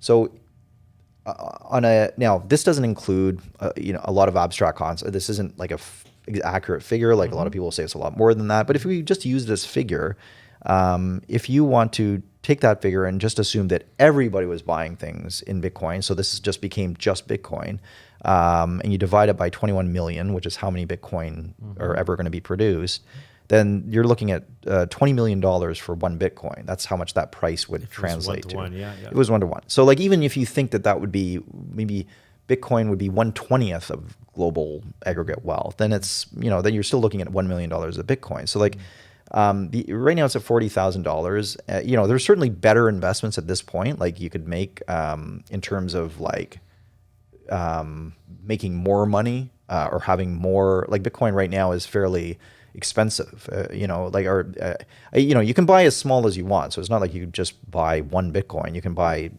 you know, slices of What that. did they call them? Slices or what? Well, Satoshi, they're called Satoshis. Like the smallest amount is one Satoshi, and then there's like millibit, or I don't know. It's they need, that's another thing they kind of need to. You know, there's people who say like, well, why don't we start calling things like, you know, 1 billion Satoshi? So it's like it makes it a little more This is part of the concept achievable that's hard to for people. understand, because like, okay, I like it. I bought a Bitcoin. Where do I spend it? You don't spend the Bitcoin. You spend Are you looking for the Right. word? You know, like, what do I call it? A token, a wallet, hard wallet, a Satoshi? Yeah. Like, So it's really cumbersome, you know? the fractions of the Bitcoin are called, you know, the Satoshi is just the smallest one. So you could say, you know, 1,000 Satoshis or whatever, but it's, I like the sound of it. yeah, it's a nice, rolls off the tongue, but Nothing will go bad. You got a Satoshi. You know? so do you want to hear my theory on this whole Satoshi Nakamoto? Yeah, it hit me. Okay, so Satoshi Nakamoto, the person or entity who created Bitcoin, you know, started out, you know, nobody knows who he is, and it's this big mystery, and he owns like a lot of Bitcoin. So that's also something where people are like, huh, interesting. So he wrote the white paper and worked on the protocol for the first couple of years, and then he kind of disappeared. There's a lot of theories about who he is or who he was, and you know, there's been movies made of it and everything like that. I have a theory that you know, that this was something. This is the U.S. government created Satoshi Nakamoto. And they did this to start a financial system as a hedge against waning U.S. power. So they were really thinking ahead, and they thought, we have to do something that is going to, you know, if people stop storing U.S. dollar reserves, because at this point, this is in 2009, right? The banks have failed. Like they had the big bank bailouts in 2008. Yeah. It did all sort of kick off right after that. So Yeah. The timing is suspicious. So Satoshi's the very first block was mined by Satoshi. Well, it's called the Genesis block. It was the first one ever, and everything is based on that block. You're allowed to put messages in the block. So his first message was to show what day it was, and I forget the day. It was January something in 2009, and the headline of it said his message was the Times second bailout for government banks, or second bailout for the banks, was the headline of the paper that he put in to the message, which is kind of like a tongue-in-cheek, like, look at this shitty system that we have. So I can't help but think that this is like, well, I mean, ingenious and such foresight if this is actually the U.S. government. But it's like, you know, you have to think that the dollar is kind of waning. You know, people are talking about decarbonizing, you know, so maybe oil won't be such a wanted commodity in the future, like almost as a hedge. So they're like, why don't we create something? We'll base it on pure math. It's in theory, it's completely decentralized. So you can, like, anybody can do it. China was mining Bitcoin, everything like that. But then, you know, as Bitcoin becomes more prominent, you realize that Satoshi Nakamoto mined a lot of Bitcoin in the beginning. So there's like, you know, you have, I don't know how many he would actually have, but you can look these things up, and his addresses are the ones that are known to belong to him, or any of the early Bitcoin adopters for that matter. And if you kind of aggregate all that, that's a lot of money. Like, so now that Bitcoin rises in value, you have a little bit of a reserve built up for the US just in case. Like, it's kind of like thinking, like, if something else is going to take over the US dollars, let's make sure we control that. It's like Coke. Like, let's buy Pepsi because they're the competition. Like, then we own both either way. Could also, like, what are your thoughts then on, like, China not using it? Did they think they're onto this game and they don't want to play ball? Or Maybe, yeah, maybe we'll create our own version of it then and just take off, you know? Yeah, maybe they will, and maybe was part of it. Like, I always thought it was just to manipulate the market so they could buy cheaper Bitcoin. But since they didn't unban it yet, then maybe that was there. What's Russia's stance on this? I don't know how much. Yeah. I think Russia probably has but know, they're using some reserves it. They in Bitcoin. allow it and stuff like that. Yeah. As far as I know, yeah. Yeah, the Chinese angle is interesting. Yeah, it's but it's interesting. The whole Satoshi Nakamoto, like, lore is pretty fascinating. Yeah, whenever you can't, like, understand where something comes from, there's, you know, they found Saddam Hussein in a pit, and, you know, Gaddafi in a water drainage pipe. Like, I just can't believe they can't find somebody on this day on the earth.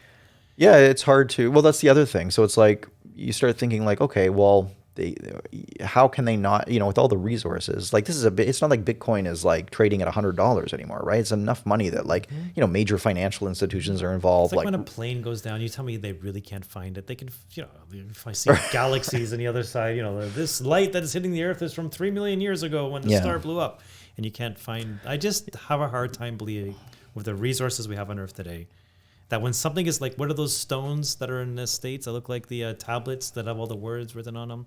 What do they call them? And they say, you know, what the population of the earth is supposed to be. In the States? Yeah. I don't know what that is.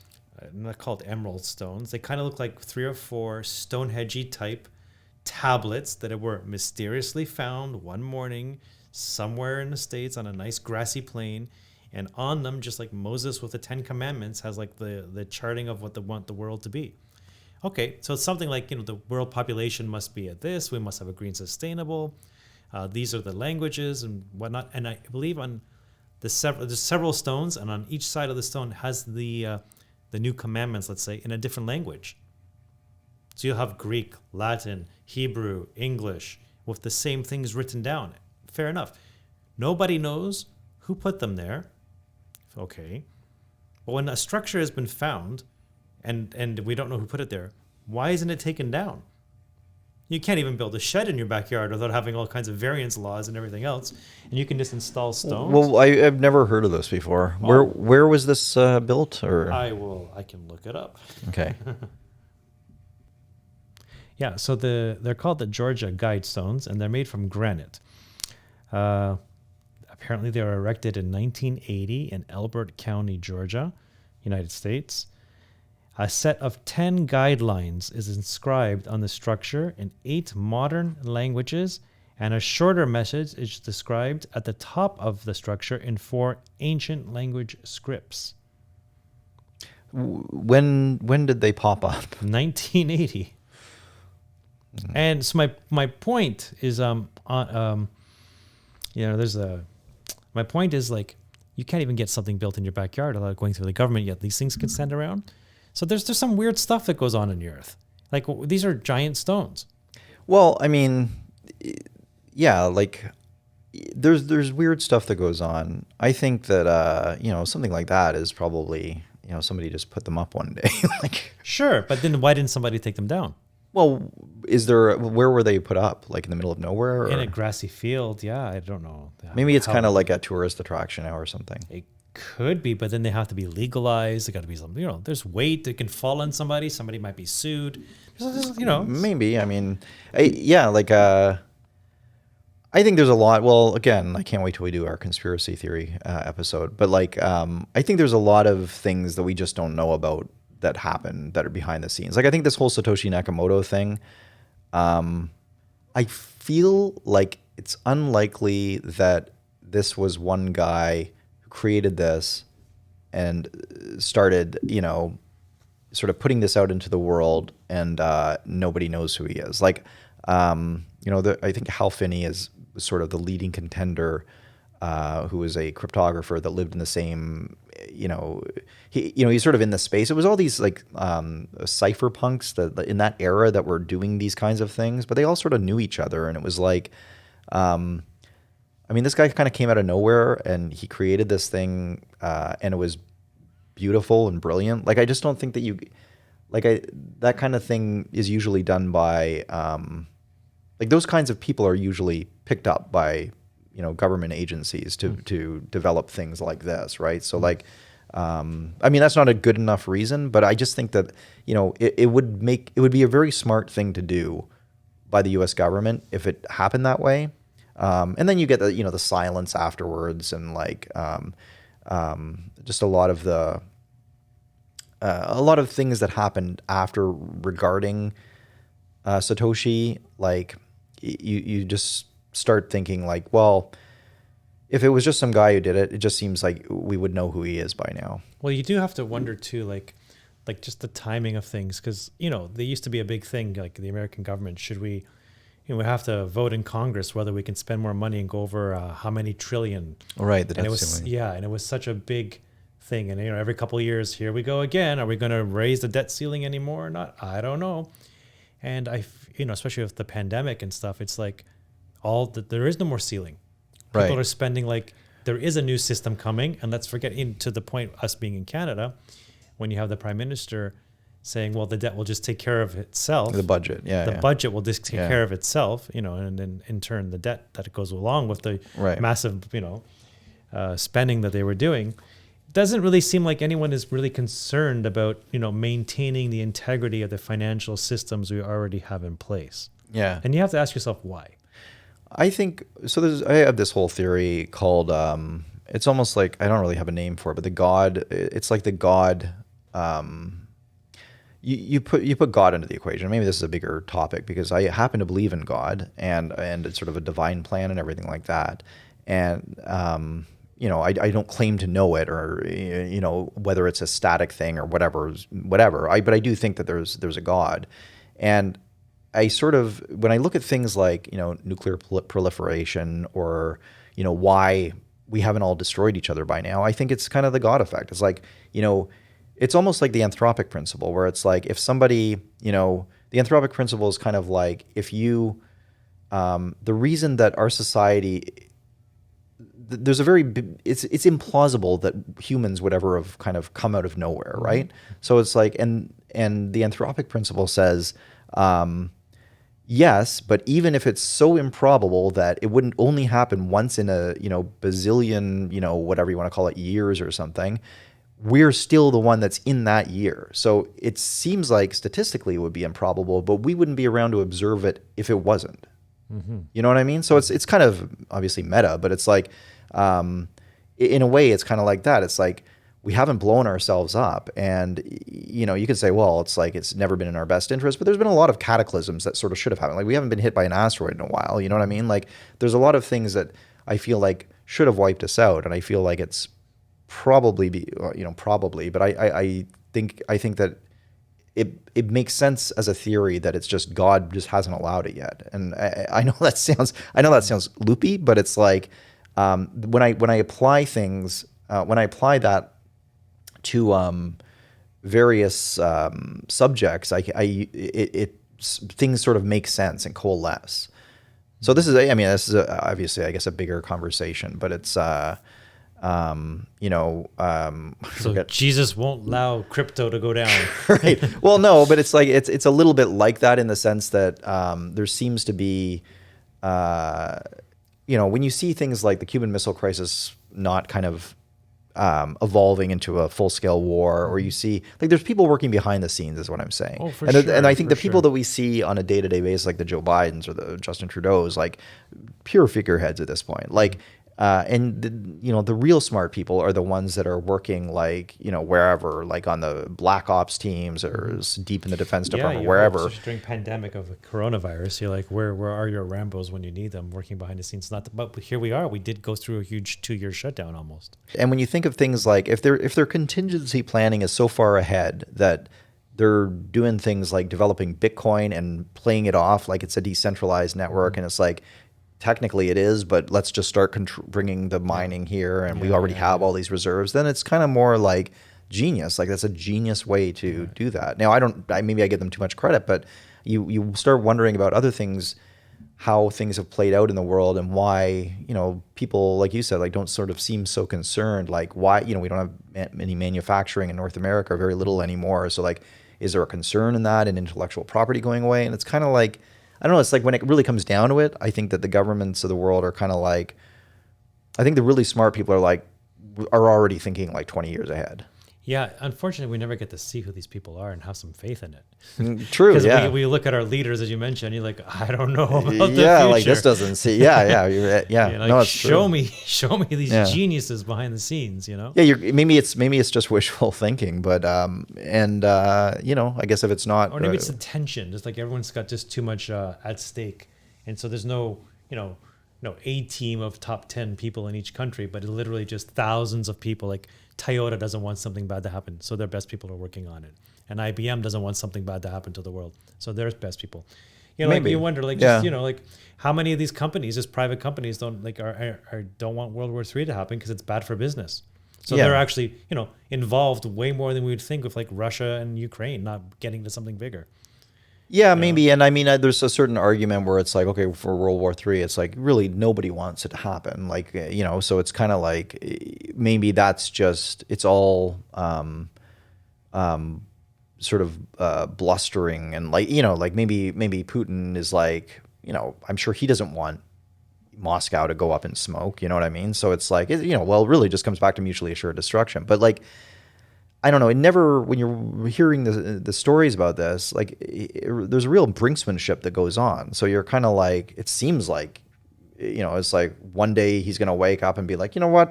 And same with Kim Jong-un, like, it just seems like he's like, a bad hair day away from, nuking, Tokyo. And if we really wanted him gone, he would be gone. That's the other thing, right? So you start thinking of like all those years. I mean, the Bush administration, what a wasted time that was. But like Bush Jr., obviously. But like, all the time going after Iraq when, why not take out North Korea? And I don't know. But yeah, that's a whole rabbit hole, I'm sure. So let's, I guess, pull it back. It does get a little bit, I do love a good conspiracy, but, and I do think that we should have, a good episode or two on that, and explore the various and multitude of conspiracies that potentially exist. But but as far as Bitcoin, like, I don't, who knows? The Satoshi Nakamoto, the origin may be fairly. No, not irrelevant, but it doesn't necessarily matter in the sense that, this is a thing that has taken on a life of its own now. Major, financial institutions are, building Bitcoin into their portfolios. It's being offered to clients. You can buy a house in Bitcoin in some places. Nations are adopting it. Well, and it is interesting just because now whether there's nobody to blame and nobody to celebrate for the system. It just is. Yeah, well, you can celebrate the early adopters, I guess. And there's a lot of, sort of sad stories about people who are mining Bitcoin back in, this is what makes me not feel too bad about my experiences in 2017, because, there's people who Well, there's a story of the one guy who had mined something like 10,000 Bitcoin, and then but he threw his hard drive away, and then he offered millions of dollars for the town to dig it back up after it went up. I heard about the pizza guy. Oh yeah, then the pizza story, yeah. Oh yeah, but there's so many. Anybody who was mining Bitcoin in those days is probably, had a few attempts at their own life at this point, unless they managed to hodl it for that long. But yeah. So it just permeates and becomes part of our financial landscape. We don't know who started it. It's a very strange thing. It's almost like human history. Where did we come from? We've lost this sort of thing. Maybe that's how these things get created. Things just somebody's pushing things from behind the scenes. Well, and it does have a bit of that religious theme when you hear, the first block that was created is called the Genesis block. Like it takes on a bit of that. Satoshi Nakamoto, like, is this sort of almost mystical figure at this point. Japan technology, an island. It's like it's right. But yeah, it is something that has come into our world now, and it's something that we need to. I think embrace, at least in part, and I think it's important. I think that it's like, one of the arguments you'll get about Bitcoin is like, well, it's not based on anything. They just pluck it out of nowhere, and it's like that's not really true. Like it's built into the protocol. Like it's built into the protocol that a certain amount of Bitcoin will be mined fairly regularly up to a certain point. It's finite. It's built. That's all built into the protocol. The rules are built into the protocol. What are the rules of the financial system? I would turn it around and say, what are the rules on when you can print money? They used to have the debt ceiling. They don't have it anymore. And obviously 2008 showed a lot of the rules don't do much to prevent catastrophic, downturns. Yeah. So I think that, overall, this is something, you could certainly make the argument whether, maybe this isn't the solution the world needs, but I think it's potentially one of them. Do you think this coaxes the average person along? Because, I don't know about Bitcoin, but if TD Bank would just come out with one, then I could see myself using that.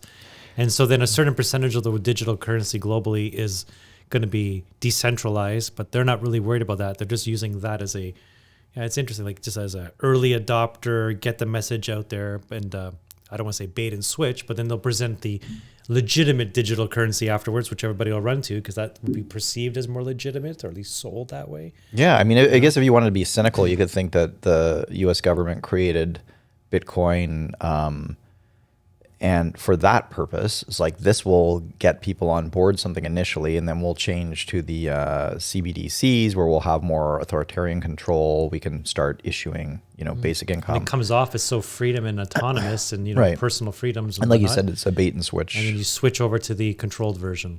Yeah, that's sad to think if that's the way things are going, but because it really is two different things, and and unfortunately, my faith in humanity is not such that I believe that they'll always make the best choice. So I have this sort of 90% rule, and it's like I think that 90% of the people mostly just follow what they're told. Mm-hmm. And I think it's unfortunate because I think that scenario you just described, this whole bait and switch, is very possible and maybe even likely. And there's a big difference between a decentralized currency like Bitcoin and something a central bank would offer just that's digital. Well, have you heard some of the theories, like when you have the centralized digital currency, central bank digital currency, CBDCs, they're also programmable. So then you can have attributes attached, like expiration dates. Mm-hmm. You have these coins and you must use them, let's say a tax credit, but you must use it within 6 months or so, and then it forces consumption into the economy and whatnot. Or you tap your phone or your wrist or whatever to pay with it. But if you've had too much red meat this week, you simply will get a discount on a green salad and try to nudge you that way for psychological nudging sort of thing. You can really do a lot of deep psychological stuff with this. Yeah, and I think that's, it's like nightmarish to think of that. But, it's like it's like death by a thousand cuts. You don't notice the first few, or you don't notice, in the same way that I think Bitcoin is gradually being adopted, the opposite might also be true in the sense that we might be becoming a little more susceptible to sort of being okay with having our lives controlled in that way. And I think it's a big danger. Well, we're told it's individual, personal autonomy, decentralized, to the point where there's arms deals going on, when the whole reality is it may turn into a government centralized, more of a voucher rather than actual cash, because you can only spend it on things the government has programmed it to be spent on. Yeah. You could just really switch it. So the complete opposite may be true of what Bitcoin is being sold to us right now.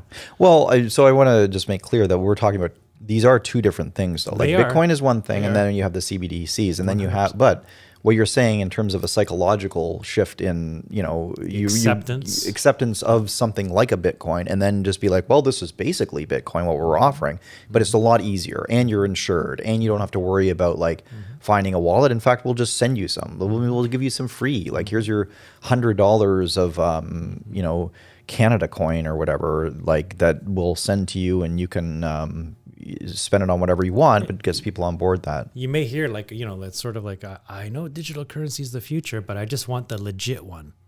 The average, right. Then what will that be? The one that's talked about the most, advertised the most. Right. Government spokespeople are on TV endorsing it and telling you and sending you sure, credits for sure. there. And somehow then you're not scared of the world of digital currency in general. But if you're going to be part of that world, you're going to want the one that is endorsed by the country that you live in, sort of thing. Yeah. It's strange. So, I guess you've asked me, you asked me earlier, what is the benefit in Bitcoin, right? Like, Yeah. what's the sort of value add? What would be the benefit now, and what would be my benefit long term? Why do I need this in my life now? So, I would say that, I first of all, I'm not like, I think I take a more balanced view of this. I do think I think Bitcoin is beautiful in a technical way, and I think it's beautiful in a almost utopian. I guess I am sound. Now I say I do sound a little biased, but like, I think it is a beautiful in its essence, that it's based on math, that it's based on cryptography, and that it's pure ownership. Like, you're responsible for it. You're there's agency in a person. The person has agency over themselves and their financial future, as opposed to the alternatives. The alternatives now, and the sort of ghastly alternatives of the CBDCs going forward. And not that I don't think there would be uses for that as well, but there's a big difference between Bitcoin and some sort of central bank issued digital currency. I think Bitcoin is all about freedom. If you're comfortable, if you want to be, if you want to have the ability to spend money on whatever you want, whenever you want, not be restricted as to when you can spend it or how you can spend it, not to have your spending tracked, not to have, the government be able to shut off your money. Like, these are all pros for Bitcoin. Yeah, it sounds like George Washington would have loved Bitcoin. Yeah, exactly, Right? exactly. Yeah. So, I mean, those are the pros, and you can say that, what are the cons? Like, there are some cons. There's, like, we didn't get into it much, but there is an environmental concern sort of associated with it because of how much fossil fuels are burned doing the mining process. That can be solved with nuclear fusion one day. Yeah, there's solutions that are being, like, one of the things is there are some sort of clever ways around this, and in stabilizing power grids and like using renewable energy as kind of, that's, the fact that Bitcoin mining is such a stable force and can be easily switched on and switched off. There's a certain benefit that has for power grids to sort of bank on that, and then it gives a little more time for renewable energies to find a market, and it allows those sort of renewable markets to grow as well. So that's, I think, important for, I don't know. I'm not entirely convinced that it's like necessarily going to offset the damage of all the mining, but you also have to think of like how much damage is being done, printing dollar bills, Sure. printing, the whole living. Yeah. Yeah, and Driving a I car. don't remember. Yeah, exactly. Like, the percentage of Bitcoin mining in terms of total energy consumption in the world is pretty minuscule. So it's not like we're not talking about like right now something that is such a huge problem. And I think that by the time it would become a bigger problem, there'll be solutions in place to solve it, like renewable energy sources and such, which it's sort of helping to finance. So the other thing I would say is that it is that the very thing that is the feature, which is the freedom, and the financial responsibility, it could be a bug for many people. Like if you like certainly right now, if you don't have the it takes a little effort to get a digital wallet to use it. I mean, it's certainly not a Herculean effort, but it is something that you have to kind of invest into. And if you're the kind of person who just doesn't, have a lot of a time for this, or you just, maybe you're the kind of person who got the vaccine without thinking, you're like, oh, that's what you're supposed to do. I got other things to take care of. Maybe you don't want to think about that. Maybe you just want to get your, have your bank account, be able to tap on something. And that's a different way to live. I mean, and there's a convenience to that. And I think the problem with that is it's just this inherent trust in authority, which I find troublesome. But you see a lot of the measures. And growing, I might think. I think so, yeah. People are looking to outsource the responsibility to it. And if Bitcoin is really taking on personal responsibility, it's a different type of person that would be attracted to Bitcoin, and a different type of person that'd be attracted to a CBDC. Yeah, I think it would be. And unfortunately, the way I look at the world now, I think it'd more likely to be like that 90-10 split. And I think 10% maybe would, but you know what? I would also argue that there are now financial packages that can kind of include, like if, a Bitcoin ETF, for example, so you don't have to, you can still be exposed to dabble. Bitcoin. Yeah. And you're still offsetting your risk. I don't smoke it, but I invest in it. Right. Well, because then you're protected. You're at least protected under financial rules because it's a regulated industry. So you're not going to lose your Bitcoin, but and you're insured. So that might be something that some people would do. But yeah, overall, I think that it comes down to a question of what level of responsibility you're comfortable with, and how much faith you have in the government to make decisions that are going to be to your benefit. In the gridded future, people, the 90% who live in cities and the 10% of undesirables who decide to go live in the woods, and they're the ones on Bitcoin. Right, yeah. Well, with their USB sticks hidden behind rocks. There's a lot of carved into the rocks. Yeah. There's a lot of...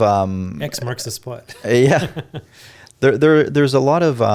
there's sort of a persona almost of the sort of average Bitcoin maximalist, which is very I'm almost hesitate to say it because it almost gives a bad impression, but it's it's just very kind of very independent, very sort of rugged, loves guns, loves Bitcoin, lives in the woods, hunts his own food. These are all attributes around independence. Yeah. And personal responsibility, and to the max, as you were saying. Right. Yeah, it's an interesting milieu. And I think that I think a certain type of person would definitely be attracted to it. But the question is, I don't know what the average person would be. So these are sort of the pros and the cons. Do I think in terms of just investment, if you're just I want to make some money, yeah, I think it's it's proven to be an asset that goes up. There's big, institutions that are buying it. There's companies that are starting to put it on their bank, on their balance sheet. So yeah, I definitely think it's a good investment. But long term, we'll have to see, because I'm not sure. The more I'm sitting here thinking about it, the 90%, the people who are deferring to authority, and like you said, the early vaxxers, if you want to call them, and the I don't want you to get too deep to, but government will solve everything. Everyone's a victim. Please, where's my structure to help support me? Mm-hmm. That's the trend, and if that represents the larger part of the economy, then that's going to be where the growth is going to be in digital currency. Yeah. So maybe the big run right now to get things up and going is in Bitcoin, but maybe 15, 20 years from now, you'll see a lot more parity between that and the centralized version. Or the pendulum may just totally swing. We are, maybe, and it maybe already has, globally. I think a lot of people have realized they can't really trust the news for the most part, certain age demographics, and therefore that means not trusting centralized authority figures, right, including then extending to the government and whatnot, and maybe willing to go more community-based and rogue, per se. Yeah. I know you, you know me. Let's do business. Right. Kind of thing. Let's you make know? lots of money. Yeah. Yeah, I think it's such a interesting time to be alive. Like whatever you might want to say about it, like we're certainly facing some problems, but there were arguably tougher problems, earlier on. I think we're facing different problems now, but I think that Bitcoin fits. It's sort of like a new player has entered the game. In terms of you want to just look at the whole broad spectrum of sort of geopolitical, financial players. Like it's something that is completely different. It's almost like a wild card. And for me, it's like you want to have a piece of the wild card. That's the way I look at it. And I do think in terms of a philosophical, I think philosophically, I like supporting it. I think it's important. Oh yeah, you have to, vote with your dollars, sort of thing. The more you're talking and the more I'm dwelling on this, I understand now on a deeper level, from the technical side to the philosophical side that we're at now. This is a underlying technology and a means to do commerce that will not be disappearing at any time in the future. I don't think it will be. I mean, it can certainly be devalued. Like we talked about the EMPs. You can always have something disastrous happen where we don't have the internet anymore, and then the whole Bitcoin network comes to a stop because there's no real backup network that I know of, like DARPANet or something. Yeah, but you could to take your side. Like you could have cash under the bed, but it doesn't mean anyone accepts cash in the future either. Yeah, like exactly. anything can happen. Right. That might have some sort of virus on it. I'm just not touching it. Yeah.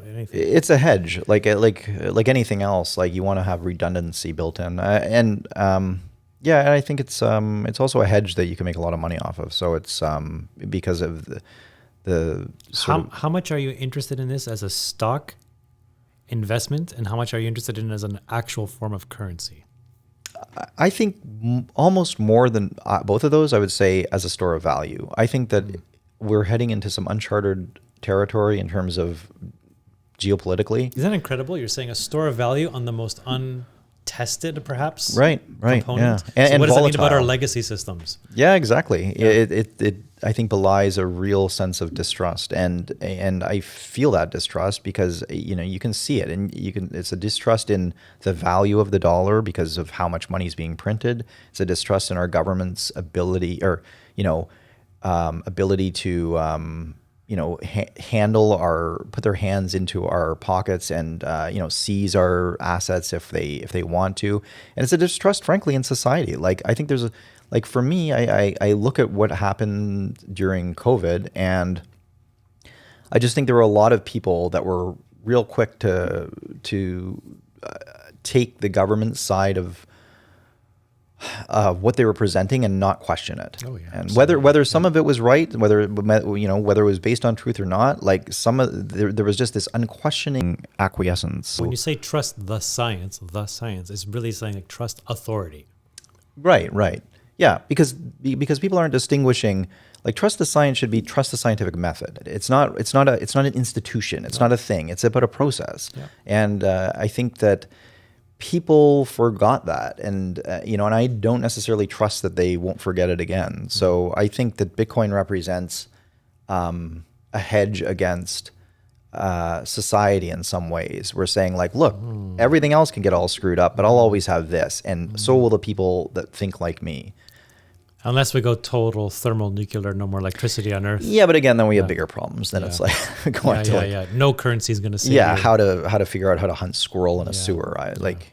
Bars of gold. We're always back to the gold. Yeah, well, gold is sort of immutable. You got to store it too. Still, and protect it. Mm-hmm. It's not going to be an easy. Yeah, I don't think, to be honest, like there's this whole debate between gold versus Bitcoin. Like there's sort of players on each side, and I don't think it necessarily has to be mutually exclusive, right? Like you've got gold's been around forever. Like you can't say that this Bitcoin's a new gold and gold's just going to drop in value. I mean, it has an intrinsic value and it always has, and because of its immutability, I think it always will. So. I think Bitcoin is a more modern alternative, and you can move Bitcoin a lot quicker than you can gold. Obviously, you can. I think it's a lot more malleable, whereas I think gold is pretty fixed. But it's gold has its uses. Like I would, if I had vast stores of wealth, I would be buying gold too. But Yeah, it's hard to shave a bar down and go get yourself a hamburger. Right. Like it's a very cumbersome means. Yeah, Yeah. It's like you and it probably wouldn't be accepted. Let's face it. Just go back to Harvey's. How foolish of them. Right. Yeah. So to your point, it is more. It's neither an investment tool or like a practical spending tool. You're looking at it as a storage of wealth tool. Yeah. Bitcoin, like you would a piece of gold. Yeah, well, you have to think too, if you look at that figure I gave you earlier, where it's like, even if 1/20th of total global wealth becomes Bitcoin at some point in the future, you're still looking at $1 million of Bitcoin. And right now we're at 40,000. So in terms of that, and I mean, that is sort of the low end in terms of, if you're talking about Bitcoin really taking over some reserve, being the reserve currency in some countries. Isn't 1/20th like a huge amount maybe? Well, it's a lot. It's a lot more than it is now. But it's also, you're thinking of that. Like, I mean, right now the U.S. dollar is, I actually have no idea but I don't know if that's over 50% or not. But I would think so, just because there's so much. A lot of countries have. Well, I would say most countries, the vast majority of countries even, have U.S. dollars in their reserve because it's, that's the global currency, as good as right? gold. Yeah. Yeah. That's interesting. Well, no, digital currency's here. I think that as I talk to you more, it's here to stay. It's a mechanism, whether it's going to end up 100% centralized, decentralized, a mixture of both. Yeah, I just and again, I like not to sort of drone on about it, but I do hope that there's a distinction made by people to realize that just because a currency is digital doesn't necessarily mean it's decentralized, and like it's the decentralization that is the thing about. Yeah, Bitcoin, they'll never sell it as centralized. They'll sell it as a more protective, more secure. You'll give it a CDIC sort of acronym that says you got a certain amount of insurance on it. Yeah, they'll say like, look, all of the 5 big Canadian banks are running these nodes, and that's so it's in that sense it's decentralized. But it's it's like, well, but you control those. There's some understanding amongst that cabal of owners. So anyway, but you know what? Again, I could see the other side saying, what about? I think Bitcoin right now is fairly decentralized, but you never know. You could see mining companies, kind of coming together and forming little like unions, and so. Do you think governments then at the end? Do you think they fear Bitcoin? I don't think that. I think that it's on their radar. I don't think that they fear it. I think that it's not big enough for them to fear, and I think that they think that if it ever gets big enough, they can control it, and they might be right. I don't know. Yeah, it's incredible the power they have. They can write the rules as they're going. Really, write the rules and write the money. Yeah. And would the centralized version then have an infinite or a set number? Would it work the same? Do you think? Like, or would we get into the same sort of Federal Reserve issues? Yeah, I think we'd see the exact same thing we see now with central, like with reserve banks. Like they'd probably fractional impose banking and everything like that. Yeah, they'd impose some arbitrary debt ceiling and then they'd raise it. Like I think it would be the same thing. I think it would be a lot more convenient for a lot of people, and I think that has an appeal to it that can't be underestimated. Like I think that the idea that you would get you almost wouldn't have to worry about doing your taxes because it would all be pre-done and done immediately. You'd get a new check. You'd you'd open your phone and you'd be like, oh, I just got I have an extra 200 social credit scores here that I can spend. Ties in with your digital ID. Yeah. And you're like, the government says I don't need to get vaccinated, but I don't even have to show them anything. They just add a little bit of tax to my T4 slip. Yeah, well, pretty soon we'll be lucky enough we won't have to have any independent thought at all. We can just all strap in and watch Netflix all day. So convenient. Yeah, so convenient. What a life. Yeah. Could be strapped in the metaverse. We've got to do a metaverse episode. 100%. But this is the metaverse. This is just one part of the metaverse. I think you start getting into that whole CBDC thing and the social credit store, and that starts to get real Black Mirror and real like. You can see that getting into. It really comes. I hate to always bring this up, but it comes back to the Matrix, and it really comes back to being like. I can just see a society evolving where we're just blobs of flesh that we're strapped in. We're just, playing out our lives in quotes, like in some simulated reality. And if you sell it as like, it's safer, no one really gets for hurt. Sure. And there's no virus exchange between peoples, and Yeah. you will feel like it's just as real as anything else. It is reality if your mind perceives it to be. Yeah. And question for you though, is that even a bad thing? Like when you think about it, if it really is simulating reality, isn't that just good enough to be reality? Like what, your mind doesn't know the difference.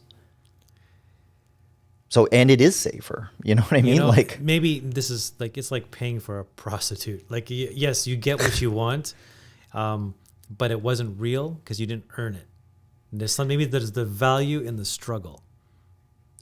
Right. And that can never, I guess you can program in struggle. I'm sure you can. Yeah. You got video games of different, difficulty levels and whatnot. Yeah, you could. Well, I mean, part of it could be you have to achieve a certain thing. Yeah. I mean, I know what you mean. I'm playing devil's advocate to some degree, but it's like I can certainly see the argument to be like, it's like Cypher. Is it Cypher in the Matrix? A guy who's eating the steak, and he's like, I know it's. Yeah, he's like eating this delicious steak, and he's like, I know it's fake, but I put this in here. I put this in my mouth, and it's and it tastes like heaven or something. And it's like, yeah, it's like, but you still want to believe that some part of you will think this isn't real, and you'll doubt it. I think you've changed my mind actually. If you perceive it with all your senses to be real, it becomes real. Well. Just Zuckerberg, we just have a new recruit here. Yeah, no. If you, I just, and it's maybe because I'm hungry, but the whole steak thing. If it feels completely legit, fills you, tingles in all the right places in your mouth, the smells, how is it not real to you?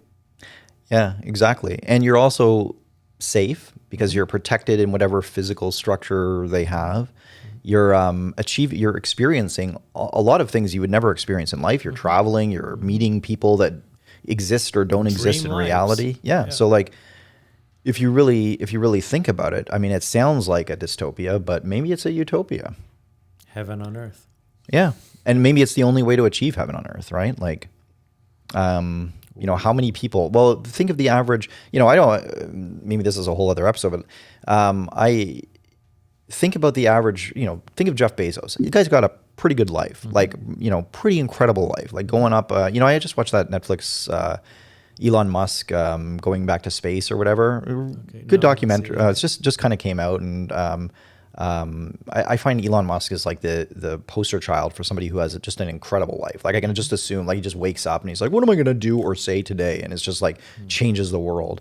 But like that's one person out of like billions. Like the average person is never going to achieve anything close to that. So doesn't it make more sense for them to not achieve it in this world, but maybe they're the Elon Musk in some alternate reality, right? Like that they're sort of the masters of, never mind most of the people don't exist. Then, like, do you interact with like other people who are truly other people, or just like computer programs? Because if they're truly other people, everybody wants to be the king of the castle sort of thing. Right. Everybody's Elon Musk in this place. But guess what? Maybe they have this algorithm. They have like, they say, you can do whatever you want.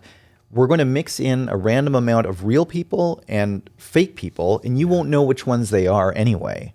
Yeah. So you can always tell yourself, like, this woman I'm married to is the real deal. Like, she's obviously a real person. And, at some point, it just bleeds in. Like, it doesn't matter at some point. We're fucked. We're so fucked. Are we though, There's or no are we about to be saved? This is destiny. Yes. Well, it's like watching one of those disaster movies, and a tsunami's coming at the size of the Empire State Building, slowly rolling towards you, the wave, and it will obliterate everything that's in front of you. It might create a new world, but you can't stop it. I'll tell you something else that I almost think that this is inevitable. Like, I almost think that this is, I just had a hair on my glasses there. I almost think that... glitch in the Matrix. Yeah, exactly. It almost seems like it's inevitable, and I try to think of ways that it wouldn't be, and I don't even know whether it would be a good thing or a bad thing. That's what's really crazy. All I know is buy Facebook stock. Yeah. I'm a caveman sometimes, and I obviously I like nice things. I like a good life. I like to achieve to a point. There's a fine line between ambition and greed, and getting that balance just harmoniously correct is something that is easy for some people, difficult for others, but I think it's a good thing overall to find that balance. But this world that is coming has none of that naturally. Maybe we can program some of that in to it if we choose to. Who are the programmers, and who, what options do we have to choose from? What if I were to advocate for the other side? What am I advocating for? Less technology, more of an agricultural life. It's interesting. Like the Amish, I like to see some stats. Do they live longer? Have less heart attacks? And whatnot? Well, what's their happiness level? Right? How did they handle coronavirus? And stuff like that. Bringing it back to that, I heard that they actually just met it head on. Some people are going to die. We'll try our best. And, But, if we're still going to pass the wine around at communion and drink from it like we always did and say la vie. Yeah. And I think they took their hits early on, but overall their society, their structure survived, Right. And with their principles intact as well. And and the world they reemerge into is the world they, entered coronavirus as. Right. So they don't come out of it transformed to some build back better, the new normal. The new normal for them is, the 1600s, and they're very happy with that. Some balance has to be struck between the two worlds, of which, of course, currencies and the way we do money has always been transforming. It's funny, you go back and read ancient Greek plays, and even from, about high classical period, golden age, like 400 BC, forget which one it was, maybe Electra, but they were even debating, what is money? Right. What does this do? I have this coin and I get this thing for it. And there's several pages on it. I forget the character's name. And I just found it so contemporary and so urban. Like they were literally debating from the moment money was created, what is money? Boy, that's the Greeks for you. And what should I be doing with this? And, it's not a piece of Kleenex to blow my nose. It's not a spear to go hunt an animal. It's some metaphorical thing I hold in my hand that could also be my ring. It could be a necklace. This little coin has a value. Yeah. It was quite a thing. And here we are 2,500 years later, basically debating the digital and far more intangible variation of that. So the more things change, the more they stay the same. Yeah. And I think the only reason we're even getting to that debate again is because the custodians of money, for lack of a better word, were irresponsible with it, and it isn't really what it used to be. So it's and it's taking on properties, as we've seen, time and again in the U.S. especially, and in other countries. I just know the U.S. better, but the rules of the game are rigged. Like you have companies that should fail that just get saved with taxpayers' money. Yeah. And you start thinking, well, if the game is rigged, then, what is the point of this? What is the point in my piece on the game board? It's like there's something. That's when the debate, I think, arises again. And you're like, okay, well, let's go back to basics. What are we trying to do here? Store value, and because it doesn't seem to be working the way that they're doing it. Yeah. It's complicated. It's complicated. Well, I thank you. This was interesting. I understand it from a couple of different viewpoints now. I'm not scared of it. I was hesitant of it before we started talking. I'm not scared of it now, but it's a work in progress. Yeah. Yeah. Globally. Yeah. Our children will be working in this world. It'll be the norm. Yeah, it's really interesting. It's really interesting to see where we're going. It's a fascinating time to be alive. Like we're right on the brink of a lot of different things, and money's no different.